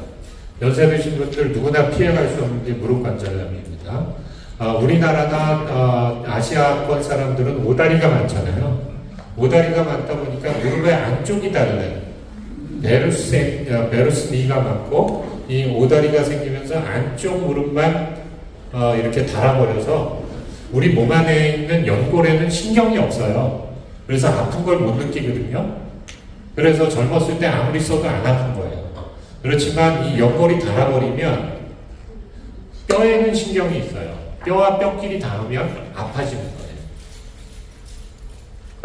거예요. 그래서 여기 보시는 것처럼 이렇게 엑스레이 찍으면 연골은 엑스레이에 안 나오기 때문에 이렇게 공간으로 보이는데, 이 연골이 다 닳아서 없어져 버리면 이 공간이 줄어들어서 뼈와 뼈끼리 닿으니까 아픈 거다. 이렇게 생각하시면 되고, 요게 증상이 생기기 전까지 조기 진단할 수 있는 방법이 별로 없습니다. 암은 피 검사를 해서 어떤 마커가 나오면 조기 진단할 수 있잖아요. 근데 관절염은 퇴행성 관절염은 아직은 조기 진단할 수 있는 방법이 나와 있는 게 아니고 CT든 MRI든 엑스레이든 찍어갖고 그 연골이 얼마나 닳았느냐를 보고 진단할 수밖에 없어요. 그래서 일부 닳았을 때는 이렇게 뼈를 부러뜨려서 피는 수술을 하기도 하고, 그 다음에 다 닳아버리면 이렇게 인공관절 수술을 하기도 하고, 인공관절 한쪽만 하기도 하고, 여러 가지 방법들이 나와 있고, 옛날에 비해서는 인공관절 수술 자체가 성적이 많이 좋아졌어요. 이 무릎관절도 10-year survival 얘기하는데 보통 한 95% 정도를 얘기하거든요. 그러면 그 얘기는 뭐냐면, 그 얘기를 이제 환자분한테 설명드리면 10-year survival이 95%입니다. 그러면 수명이 95%냐, 수명이 10년이구나 라고 이해를 하시더라고요. 수명이 10년이라는 뜻은 10명 수술하면 10명이 다 10년 있다가 다시 갈아쳐야지 되는 게 수명이잖아요. 그 뜻이 전혀 아니에요. 100명 수술하면 10년 안에 5명 정도가 재수술한다는 뜻이거든요. 그러니까 대부분의 환자분들은 인공관절 수술하고 나서 여생까지 잘 쓸 수 있다는 거예요. 그렇지만 문제는 본인 관절만큼 편안하지가 않아요. 그 문제는 뭐냐면 우리 몸 안에 이 프로프리어셉션이라고 그래서 이렇게 갑자기 터나다든지 이 무릎이 어느 위치에 있는지를 느끼는 신경이 있는데, 수술하게 되면 그런 게 다 파괴가 되니까 어떤 급작스러운 이벤트에 반응하는 능력이 떨어지는 거예요. 그래서 그런 점들 때문에 아픈 거는 좋아졌는데 내 무릎 같지는 않다라고 표현하시는 분들이 많을 수밖에 없는 게 그런 이유들입니다. 그리고 뭐 요새 이제 무릎 관절염에 대해서 무슨 줄기세포 수술, 그 다음에 뭐 PRP 수술, 시술, 그 다음에 뭐 DNA 인젝션 뭐 이런 거 얘기 많이 하잖아요. 그런 것들은 아직은 관절염이 나아지는 증거는 아직 아무것도 없습니다. 단지 통증이 일부 좋아졌다라는 증거들만 있는 것이지, 선전하는 것처럼 관절이 다시 생기고 연골이 다시 생겨서 원래 젊었을 때의 관절처럼 돌아가는 거다는 미안하지만 아직은 없습니다. 그리고 제가 2000년서부터 줄기세포에 대한 연구, 연골 재생에 관련된 줄기세포에 대한 연구를 계속하고 있지만 저는 시술을 안 하고 있어요. 근데 우리나라 가시면, 개인 병원 가시면 골수농축액, 그래서 무릎 관절염에 좋다 그래갖고 그거 주사 맞으라고 그러는 병원들 되게 많은 거예요. 그 이유는 아까 말씀드렸듯이 그냥 일반적인 보험 진료를 해갖고는 수입 창출이 안 되기 때문에, 그렇게 하면 비보험을 통해서 일부 통증 자체가 좋아질 수 있거든요. 그래서 그런 비용들을 이제 쓰게 만드는 거다라고 이해하시면 될 것 같습니다. 무릎 관절염에 이제 근육 강화 운동하는 방법, 이 무릎 이렇게 쭉 펴보시면 무릎 안쪽에 근육을 만져볼 수 있어요. 이게 쿼드리셉스 머슬인데 그 머슬이 아주 단단하게 만져지셔야 돼요. 이게 양쪽 다 이제 단단하게 만져지는 게 좋고, 그 근육을 만드는 운동을 열심히 하셔야 되는데 그냥 앵간히 해갖고는 안 생깁니다. 아주 열심히 하셔야지 생기니까 아픈 만큼 성숙해진다고. 진짜 아픈 만큼, 하기 싫은 만큼 열심히 하셔야 그나마 조금 생깁니다. 그렇지만 여러분들이 2주만 기부스를 하고 있어도 여기 안에 만져지는 근육은 금방 줄어들어요. 그러니까 잊어버리기는 쉽지만 다시 얻기는 굉장히 힘들다. 뭐 여러 가지 운동들 많이 하시고, 제 전공 이제 발목에는 영자라고 해서 발목 삐는 경우 많잖아요. 발목 바깥쪽에 있는 데가 제일 많이 다치는데, 이 세 개가 있는데 그 중에 엔테리어 탈로피블라 리가먼트, 그래서 이 인대 앞쪽에 있는 인대가 제일 많이 다치는 걸로 돼 있어요. 이 착지하면서 확 돌아가잖아요. 근데 운동신경이 좋으니까 착지하는 순간에 힘을 꽉 빼죠. 보시면 하다가 돌아가지만 힘 빼잖아요. 이러면 덜 다치는 거예요. 저 상태에서 확 주저앉아 버리면 부러지기까지 하는 거고요. 이렇게 붓게 되는데 이러면 이제 우리나라에서 야, 병원 가봐야 기부스만 내줘, 해주는 거 하나도 없으니까 침이나 맞으러 가. 침 맞으면 금방 좋아져 막 그러잖아요. 침 맞으면 부기는 확실히 좀 빨리 빠지는 것 같아요. 근데 우리 몸 안에서 제일 중요한 거는 뭐냐면 통증이에요, 통증. 통증은 우리 몸을 지키는 첫 번째 방어선입니다. 그래서 아프면 쓰지 말라는 게 우리 몸 안의 신호거든요. 근데 침 맞아갖고 아픈 게 금방 좋아져. 그러면 금방 쓰게 되잖아요. 그러면 이 리가멘트 럽처됐던 게 나으려면 최소 3주에서 4주의 시간이 필요한데 그 사이에 안 아프다고 자꾸 걸으면 자꾸 리인저리 받을 가능성이 높아지는 거예요. 그래서 침 맞는 거 다 좋은데 리인저리의 가능성이 더 높아질 수 있다. 그렇기 때문에 이렇게 붓고 그러면 라이스 프로토콜로 하고 그 다음에 이모빌리제이션을 잠깐 했다가 붓이 빠지면 이렇게 아래 위로는 움직일 수 있지만 옆으로는 흔들리지 않는 보조기를 3주에서 4주 정도 착용하는 게 좋다. 그 다음에 바로 아픈 게 좋아지는 순간서부터 근육 강화 운동을 바로 시작해 주는 게 좋다라는 거고, 이게 만성이 되면 수술해야 됩니다. 만성이라는 얘기는 이 인대 파열이 만성이 돼 갖고는 아프지는 않아요.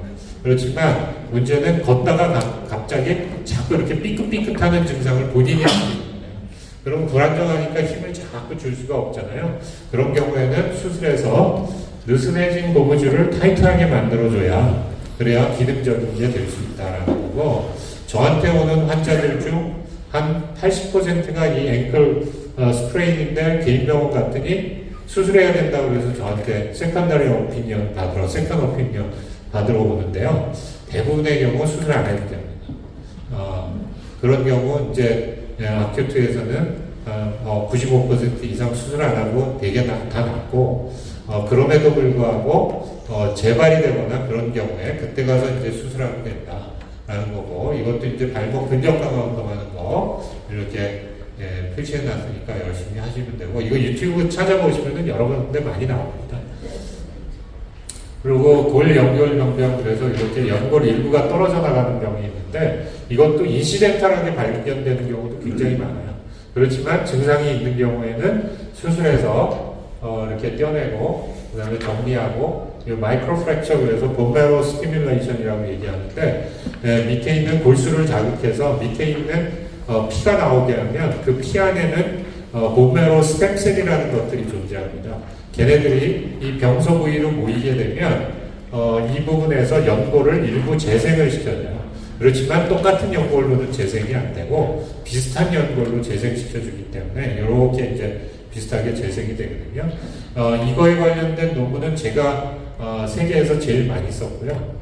이 부분에 관련돼서는 제 논문을 인용하지 않는 논문들이 없습니다. 그래서 저희가 이 연골병변에 대해서 거의 한 1,500명 정도의 환자 코호트를 갖고 있고, 그 코호트 상에서 여러 가지 이 상황들을 고려해 가면서 치료하는 방법들을 제안을 하고 있어요. 그 다음에 아킬레스 파열, 이것도 파열되는 게 보면 굉장히 드라마틱해요. 환자들 표현에 의하면 갑자기 걷는데 누가 뒤에서 도끼로 찍는 것 같은 느낌이 들어서 뒤돌아보면 아무도 없대. 그런데 갑자기 아파졌대. 그리고 봄에 이제 한국은 봄, 여름, 가을, 겨울이 뚜렷하니까 겨울에 운동 못하다가 봄에 야유회 가서 우리 부장님, 상무님, 전무님 이런 분들이 갑자기 족구 한다고 운동회 갔다가 갑자기 뒤에서 누가 발로 찬 것 같아서 뒤돌아보면 아무도 없어서 보면 이렇게 아킬레스건 파열이 오는 경우입니다. 옛날에 조폭 영화 보면 불구 맞는다고 아킬레스건 자르고 그랬잖아요. 그거 다 거짓말이에요.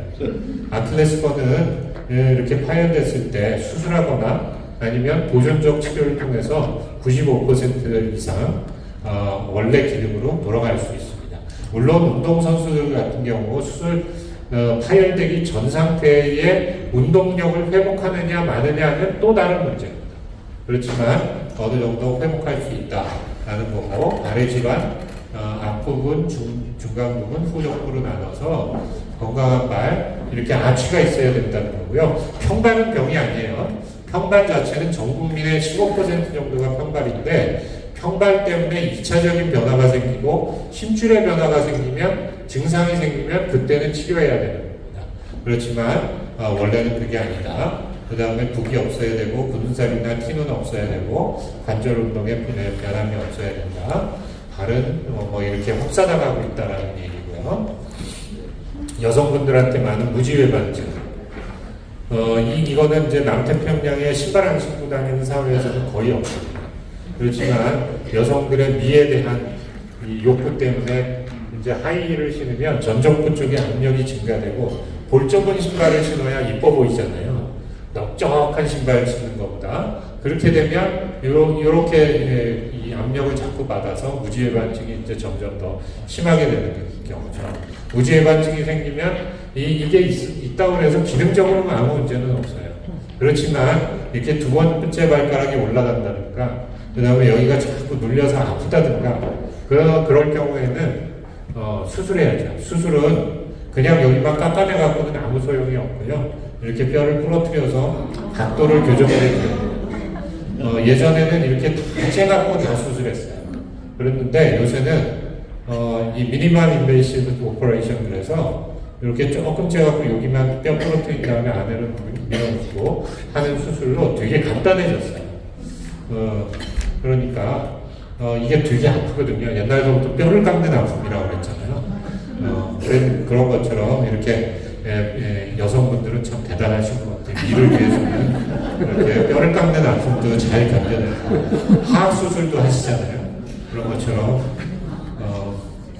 우리나라에서 이 무지외반증 수술들 여성분들이 되게 많이 받아요.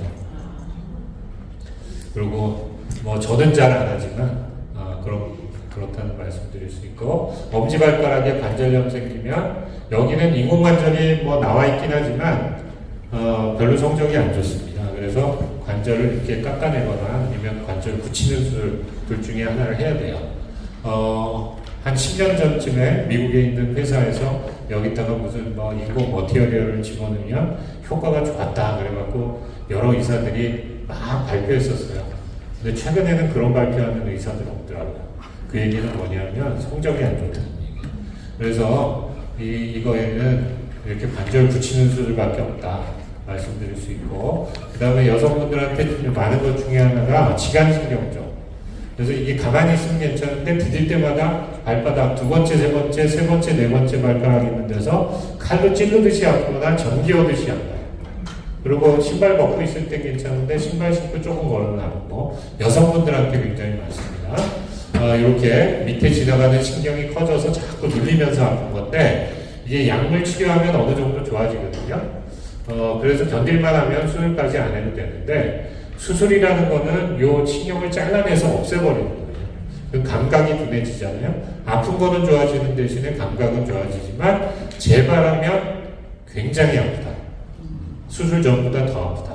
그래서 저는 수술을 권하지는 않고 약물 치료하다가 아파서 못 견디겠다고 환자가 수술해달라고 그러면 그때 가서 해드릴 수는 있지만 재발할 가능성이 많다.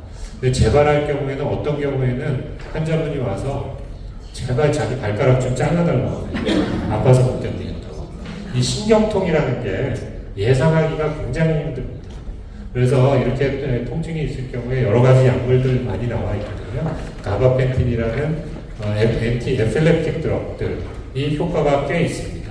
그래서 그런 것들을 이제 먹으면 어느 정도 조절이 되기 때문에 그런 것들을 이제 할 수 있다는 거고, 이 손목 증후군처럼 발목에서도 신경이 눌리는 증상이 있을 수 있고요. 요게 이제 발바닥 쪽으로 저리고 신경이 눌리는 증상이 있으면 여기 있는 신경을 이제 릴리즈 해주면 많이 좋아지는 경우가 있습니다. 그 다음에 족저근막염. 족저근막염은 아주 특징적인 증상이 두 가지가 있어요. 아침에 일어나서 첫발 내디딜 때 굉장히 아팠다가 조금 걷다 보면 덜 아파져요. 그 다음에 낮에도 앉아서 일할 때는 안 아프다가 일어나서 걷기 시작할 때 아프고 조금 걷다 보면 덜 아파져요. 그게 가장 특징적인 증상이에요. 누구나 본인이 이제 진단하실 수도 있는 거거든요. 그리고 전형적으로 이 자리가 누르면 굉장히 아파요. 자지러지게 아파요. 그래서 이런 경우는 스트레칭 운동하는 게 제일 좋은 거고, 스트레칭 운동 갖고 안 되면 이게 나이트 스플린트, 그래서 밤에 잘 때 이렇게 발이 쪼그라들어 있다가 갑자기 이 족저근막이 펴지면서 아파지는 거거든요. 그래서 그거를 밤에도 일부러 펴놓는 거예요. 스플린트를 해갖고 나이트 스크린트를 넣어서 그 다음에 체외 충격파 그래서 일렉트릭 샤브웨이브 트리트먼트를 몇 주 간격으로 이렇게 하면 이것도 어느 정도 좋아질 수 있습니다. 우리나라 오시면 일주일에 2-3번씩 맞게 돼요. 저는 굉장히 좀 안 좋아하는데 그것도 실손보험에서 보상을 해주기 때문에 병원들이 자꾸 권하는 거거든요. 그렇지만 원래 프로토콜은 ESWT는 3주 내지 4주 간격으로 2번 정도 해보라고 레코멘드하고 있지 일주일에 2-3번씩 하라고 얘기는 안 합니다. 이 금방 죽전근막 스트레칭 운동하는 거 이렇게 스트레칭하는 거 벽 보고 발 뒤꿈치 붙여놓고 아킬레스건이 당겨질 정도로 해서 이렇게 당기는 운동, 계단에서 이렇게 하는 운동 이걸 반복해서 여러 번 하시는 게 좋습니다. 마사이 워킹 이게 락카바툼 소울 그래서 우리가 걸을 때 발이 롤링이 되는 게 가장 피지올로직한 거거든요. 그러면 발과 발목과 발목에 가는 압력이 줄어들어요. 그러면 걷기가 편안해지는 거예요. 그래서 이 마사이 워킹에 뭐 이름 붙이기는 그렇게 했지만 그 원리는 이렇게 둥그런 소울을 만들어 놓은 것 뿐이에요. 그래서 이렇게 해놓고 되게 비싸게 받았거든요. 근데 요새 워킹아들 나오는 거 보면 다 앞쪽 뒤쪽을 이렇게 깎아놔갖고 롤링 될 수 있게 만들어 놨어요. 그래서 신어보시고 어느 정도 롤링이 잘 되는 신발 골라서 신으시면 됩니다. 그래서 뭐 요새 뭐 호카라는 것도 나오고 뭐 온이라는 것도 나오고 뭐 여러 가지 많이 나오잖아요. 신발 고르실 때 이렇게 어느 정도 롤링 될 수 있는 신발을 골라서 신으시는 게 좋고 너무 이렇게 유들유들하고 부들부들한 신발보다는 밑은 딱딱하지만 이렇게 이 롤링 될 수 있고 그렇지만 안에 있는 소울은 부드러운 게 좋은 거죠. 그런 거를 잘 골라서 신으시는 게 좋습니다. 이게 그 다음에 당뇨발 거의 이제 끝인가요? 우리나라에 이제 당뇨 환자가 한 15% 됩니다. 그리고 노령으로 갈수록 당뇨 유병률이 높아지거든요. 그거는 식생활도 관계가 있고 노화도 관계가 있고 우리 이제 AFP 강의 둘째 날 아마 식생활에 대한 얘기를 할 텐데 거기서 당뇨가 많아지는 이유를 설명을 할 거예요. 그리고 그 중에 가장 많은 원인은 카보하이드레이트 오버로딩이다. 고탄수화물 식이가 당뇨를 악화시킬 수 있는 거고 그 다음에 그런 부분들 때문에 여러 가지 문제가 생길 수 있다라는 거 말씀을 드리는 거고요. 이 당뇨가 생기면 마이크로베슬이 쪼그라들고 신경에 마비가 오게 됩니다. 그것 때문에 어느 부위에든 합병증이 생길 수 있고 합병증이 생기는 것 중에 발에 생기는 합병증이 굉장히 심각하죠. 콩팥에 생기면 만성심부전증이 오는 거고 망막에 생기면은 당뇨병성 만막증이 생기는 거고 발에 오면 당뇨발이라고 해서 당뇨발이 오는 건데 이거는 증상이 굉장히 천차만별이에요. 신경 증상이 자율신경이 마비되면서 땀이 안 나니까 피부가 갈라지는 것부터 가만히 있을 때 저리고 아픈 거, 그 다음에 걸을 때 발바닥이 모래알 밟는 듯한 느낌이 드는 것부터 밤에 가만히 누워있으면 못 견디겠는 거, 자다가 깨는 거, 뭐 여러 가지 증상이 나타날 수 있어요. 그리고 혈관이 막히게 되면 발이 차면서 혈액순환이 안 되니까 까맣게 썩어 들어가기도 하고 그 다음에 염증이 이렇게 생겨서 발이 푹 썩어갖고 오기도 하죠. 감각이 둔해지기 때문에 신발 신을 때 신발 안에 뭐가 있는지를 몰라요. 제 환자 중에 목사님, 사모님이었는데 그분은 화분 조각 깨진 게 신발 안에 있는데 그걸 모르고 하루 걸어 다니다가 상처가 생기고 거기에 염증이 생겨갖고 푹 썩어서 오셨어요. 심한 경우에는 거기에 막 구더기도 피고 그래요. 그래서 그런 당뇨병의 관리가 가장 중요한 것이고 이렇게 염증이 생기고 나면 자르지 않으면 그 다음에 치료가 안 됩니다. 그래서 발가락 자르는 것부터 발목 위에까지 자르는 게 있는 거고요. 발목 이상에서 발목 위에서 한번 절단을 하게 되면 5년 안에 50%가 사망하게 됩니다. 네? 그래서 그거는 어떤 다른 질환보다도 사망률이 굉장히 높은 질환 중에 하나라고 보시면 되고 당뇨 있는 환자들이 당뇨발에 걸릴 확률은 살면서 20% 정도라고 보시면 돼요. 그래서 생각보다 굉장히 많은 거예요. 그래서 평소에 관리를 잘 하셔야 됩니다. 그 다음에 발톱이 이렇게 되게 두꺼워져요. 그러면 이거 발톱깎이로 자르기가 힘드니까 막 뭐 자르다 보면 이 주변에 눈도 잘 안 보이시니까 상처 생기고, 상처 생기면 거기에 염증 생기고, 염증은 하루 이틀 사이에 확 번질 수 있습니다. 이거는 이머전시예요. 그리고 우리나라는 다행히 별로 없는데 아마 인종적인 차이라고 느껴지는데 뉴로아스로패시, 그래서 당뇨가 10년 되신 분들, 10년 이상 되신 분들에서 관절이 어느 순간 갑자기 약해지면서 무너져요. 그래서 발 모양이 이렇게 아치가 있어야 되는데 아치가 무너지면서 락커 같은 것, 거꾸로가 되어버립니다. 그런 경우가 서양에는 되게 많아요. 근데 다행히 우리나라는 별로 없어요. 그 이유는 정확히 모르지만 그런 인종적인 차이가 있긴 하지만 우리나라도 점점 증가하는 추세다라는 거고요. 이 혈관이 막히면 혈액순환이 안 되기 때문에 발끝서부터 까맣게 죽어요. 그래서 어떤 경우는 이 위에까지 까맣게 죽었는데 참고 계셨던 분 오셔가지고 결국 위에서 절단할 수밖에 없었거든요. 그런 부분들 주의하셔야 된다. 이 피부가 이렇게 갈라지니까 이 갈라진 틈새로 해서 박테리아가 들어가고 그런 문제들이 생길 수 있으니까 관리 잘 해줘야 된다는 거고, 이 자율신경과 운동신경이 마비되면 발가락이 꼬부라지는 변형이 생기거든요. 발가락이 꼬부라지는 변형이 생기면 압력이 여기 그 부분에 증가하게 됩니다. 그러면 그 부분에 굳은 살이 생기거든요. 굳은 살이 생긴 게 또 피부를 눌러요. 그러면 그 부분에 궤양이 생기게 되고 그 궤양을 통해서 또 균이 들어가니까 이게 악순환 생기지 않게 잘 관리하시는 게 중요하다라는 거고요. 예방을 위해서는 신경기능 확인, 그 중에서도 제일 중요한 게 통증이라고 제가 말씀드렸잖아요. 이 당뇨 환자들한테 있어서 가장 큰 형벌이 통증이 없는 거예요. 통증이 있으면 예를 들어서 사우나 뜨거운 데도 발바닥으로 안 딛잖아요. 그런데 이분들은 감각이 둔하니까 그냥 디디고 다녀서 화상 입어갖고 오게 돼요. 제 환자 중에 하나는 발이 차가우니까 혈관 순환이 안 돼서 이 발이 차가우니까 난로에다가 이렇게 따뜻하게 한다고 돼 있다가 발바닥 양쪽이 다 올라가 화상 입어갖고 오시는 환자들도 있고 그렇거든요. 그리고 특히 여름철에 백사장에 걸을 때 뜨거운 백사장을 보통 사람들은 뜨거우니까 살살 디디거나 빨리 걷거나 그러는데 이분들은 감각을 못 느끼니까 그냥 지그시 걸으시다가 화상 입어갖고 오는 경우가 꽤 있습니다. 그래서 이런 거 혈액순환, 그 다음에 통증 감각이 잘 생기는지 봐야 되고, 급연, 그 다음에 맨발로 다니지 말라는 거, 매일 관찰하라는 거. 이 우리나라에서 열풍이 맨발 걷기예요. 네? 황토 밭에서 맨발 걷기. 당뇨 환자는 하시면 안 됩니다.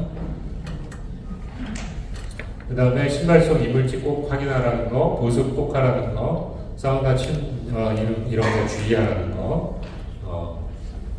그 다음에 발톱은 이렇게 둥그렇게 깎지 말고 일자로 깎으라는 거. 그 다음에 굳은 살 생기면 병원 가서, 이게 다 우리나라도 이제 그 운드케어 널스들이 정기적으로 굳은 살 제거하는 시술을 해주거든요. 이런 케어를 받으셔야 돼요. 그리고 정기적으로 의사들한테 문제가 있으면 꼭 가서 관찰하라는 거고, 좋은 신발 고르는 방법은 호수머가 각 회사별로 다 틀리니까 꼭 신어보고 하라는 거, 양쪽이 발 사이즈가 똑같지가 않으니까 양쪽 다 신어보고 고르라는 거, 오전에 신발 사지 마시고 오후에 조금 더 커지거든요, 발이. 그러니까 오후에 신어보고 사시는 게 좋다. 그 다음에 미국은 이 볼 넓이를 항상 잘 맞춰주니까 그거에 따라서 트리플 E나 와이드를 사라는 거. 그 다음에 퇴행성 관절염, 실내에서 실내화시너라, 햇볕 다니지라, 바이타민 D가 우울증에도 관계 있고 여러 가지 관계 있다고 해요. 그래서 바이타민 D를 좋게 하려면 햇볕을 꼭 쐬라는 건데, 우리나라는 모자 쓰고 마스크 쓰고 선글라스 바르고 토시 입고 그러고 다니잖아요. 얼굴 탈까봐, 그 다음에 손 탈까봐. 그게 바이타민 D한테는 별로 안 좋다. 그래서 어느 정도의 햇빛은 쐬는 게 좋다. 햇빛을 너무 많이 쐬도 멜라노마나 스킨 캔서가 생길 확률이 높아지니까 그거를 피하는 정도 수준에서는 해줘야 된다. 그 다음에 침대에서 자고 침대에서 일어날 때도 벌떡 일어나지 말고 발부터 내려놓고 그 다음에 몸을 일으키는 그런 습관을 들여라 라는 거고, 제가 이제 여러 가지 책들을 많이 읽어보면 추천할 만한 책이 이 의학의 미래라는 책, 그 다음에 여기에 보면 실리콘밸리의 투자 방향이 마이크로바이옴, 유전자, 암 이쪽에 집중되어 있고, 위고비가 성공하면서 비만 쪽에 이제 요새는 또 많이 가더라고요. 뭐 글로벌 제약회사들이 많이 이렇게 가고 있는데, 이 특히 마이크로바이옴은 굉장히 중요한 겁니다. 그래서 이 마이크로바이옴에 대해서도 우리 최고위 과정 둘째 날 제가 주로 말씀을 드리게 될 것 같습니다. 그 다음에 노아의 종말이라는 책이거든요. 이거 굉장히 레코멘더블한 책입니다. 그래서 꼭 읽어보시면 저속노화라는 얘기 요새 많이 하잖아요. 그래서 노화는 하나의 그냥 에이징 프로세스, 자연현상이 아니라 치료할 수 있는 질병이다 라고 얘기하고 있거든요. 그래서 그런 개념을 가지시고 조금 이렇게 보시면 여러 가지 도움이 될 겁니다. 그래서 제 강의는 여기서 마치도록 하겠습니다. 감사합니다.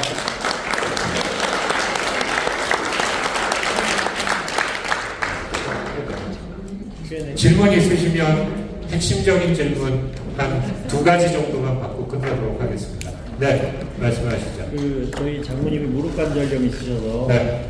정기적으로 무릎 주사라는 걸 맞는데 네.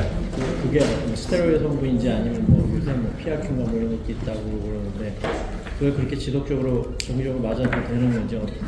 그리고 원지를 정확히 알아야지 제가 알아야죠. 말씀드릴 수 근데- 있을 텐데 일단 주사 치료는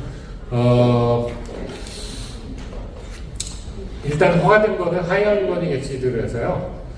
관절액을 보충해주는 이 주사, 그거는 일주일 간격으로 3번 정도 맞는 거를 프로토콜로 돼 있고요. 그거는 FDA에서도 인정이 돼 있는 거고, 그렇긴 하지만 초기 관절염에만 효과가 있어요. 그래서 그러니까 퇴행성 관절염도 초기 관절염에는 효과가 있는데 중기 이상 지나간 다음에는 별 효과가 없는 거죠. 그러니까 그거는 괜히 맞는 게 될 수 있고, 지금 맞아서 만약에 좋아지셨다는 느낌이 드셨다 그러면 그거는 그 약물의 효과라기보다는 플라시보 효과일 확률이 훨씬 높습니다. 그리고 PRP 주사도 우리가 이제 연구를 쭉 해보면 PRP를 만드는 과정에서 프로토콜이 여러 가지 있는데 프로토콜을 달리하면 그 안에 성분이 다 틀려져요. 내 몸 안에서 뽑는 건데도 아침에 뽑을 때랑 밤에 뽑을 때랑 그 이 회사 기계 썼을 때랑 저 회사 기계 썼을 때랑 그게 다 틀려요. 안에 있는 성분들이. 그래서 약이라는 것은 어떤 일정한 성분을 일정하게 주입했을 때 효과가 일정하게 나와야 되는 거잖아요. 근데 그거를 알 수 없기 때문에 에비던스가 부족하다라고 얘기하는 거고, 그래서 PRP 주사를 얘기하는 사람들 중에 PRP가 플레이틀렛 리치 플라즈마의 약자인데 플라세보 리치 플라즈마라고도 얘기해요. 그래서 PRP가 효과가 있다고 입증되어 있는 거는 아까 말씀드렸던 이 테니스하고 그 다음에 파텔라 텐던의 염증 몇 가지만 인정이 되어 있고요. 나머지는 인정이 안 되어 있어요. 그래서 그 자기 피를 뽑아서 한 게 아니니까 아마 그거는 아니었을 것 같고, 스테로이드 주사는 한 방 맞으면 진짜 좋아집니다. 근데 몇 개월 안 가서 또 아파지고 그거에 따른 다른 부작용들이 생겨요. 스테로이드 주사를 반복해서 맞으면 주변에 있는 뼈가 약해질 수 있고, 그 다음에 결핵균이나 세컨다리 인펙션이 될 확률이 높아집니다. 그리고 아픈 게 가장 중요한 방어선이라고 말씀드렸잖아요. 근데 안 아프게 되니까 더 쓰게 만들면서 더 인절미를 가속화시킬 확률도 있습니다. 그래서 그런 여러 가지들을 보셔야 되고, 그 다음에 PDRM, DNA 주사 뭐 이런 거 요새 한국에서 되게 유행이거든요. 그것도 아직 의학적으로 에비던스가 입증된 거는 없어요. 그래서 저는 별로 그렇게 주사 맞는 거 권하지 않습니다. 네. 세 가지는 여기 먼저 하시고 조교분까지 하고 끝내도록 하겠습니다. 저는요 가족 중에 스테로이드를 많이 맞아서 네. 수익중으로 쿠싱. 예. 생겼다는 예. 얘기 들었어요. 네. 저는 그게 무서워서 전혀 안 네. 쓰고 있습니다. 전혀 안 쓰고 있으니까 아파도 스테로이드를 안 쓰거든요. 네. 무서워서. 아니 그러니까 제가 아까 말씀드렸잖아요. 스테로이드처럼 좋은 약이 없어요. 그래서 필요할 때 단기간 쓰는 거는 별 문제가 없습니다. 그러니까 그거를 의사 처방하에 받는 거는 크게 두려워하실 게 없는데 그거를 너무 장기간 반복적으로 먹는 것 자체가 문제입니다. 그래서 토탈 용량이 중요하다고 얘기하거든요. 근데 토탈 용량이 몇 그램 이상 넘어가면 그때는 부작용의 확률이 높아지기 때문에 하지 말아라는 거고, 스테로이드 인젝션 하는 것도 적어도 3개월 이상의 텀을 둬라라고 얘기하거든요. 그래서 그런 몇 가지 주의의 대상을 주의하면서 쓰시면 굉장히 신비의 명약입니다. 스테로이드. 두 번째는요.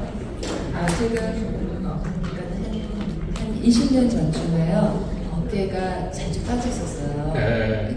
아주 자주 빠졌었어요. 그래서 뭐 들는 것도 힘들고 애기도 못 안고 됐거든요. 그러니까 하도 많이 빠지니까 정형외과를 갔었어요. 근데 선생님께서 제가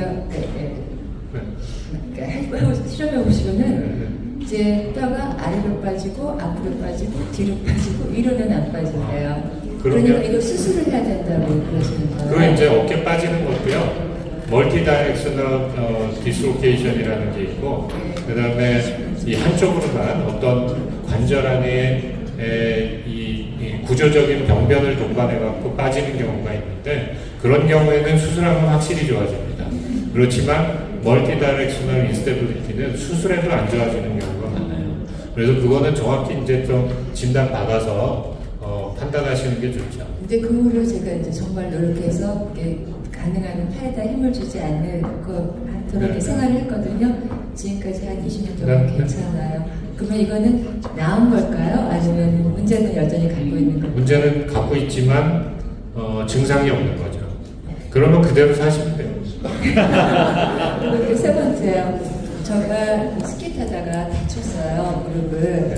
그랬는데 이제 그러니까 재활 치료를 그냥 치료를 계속 했었어요. 운동으로. 근데 1년 동안 계속 아파가지고 수술을 했는데 그때 미니스커스가 찢어졌다고 그러더라고요. 근데 저는 이게 연골인 줄 알았어요. 연골이 아닌가 보죠.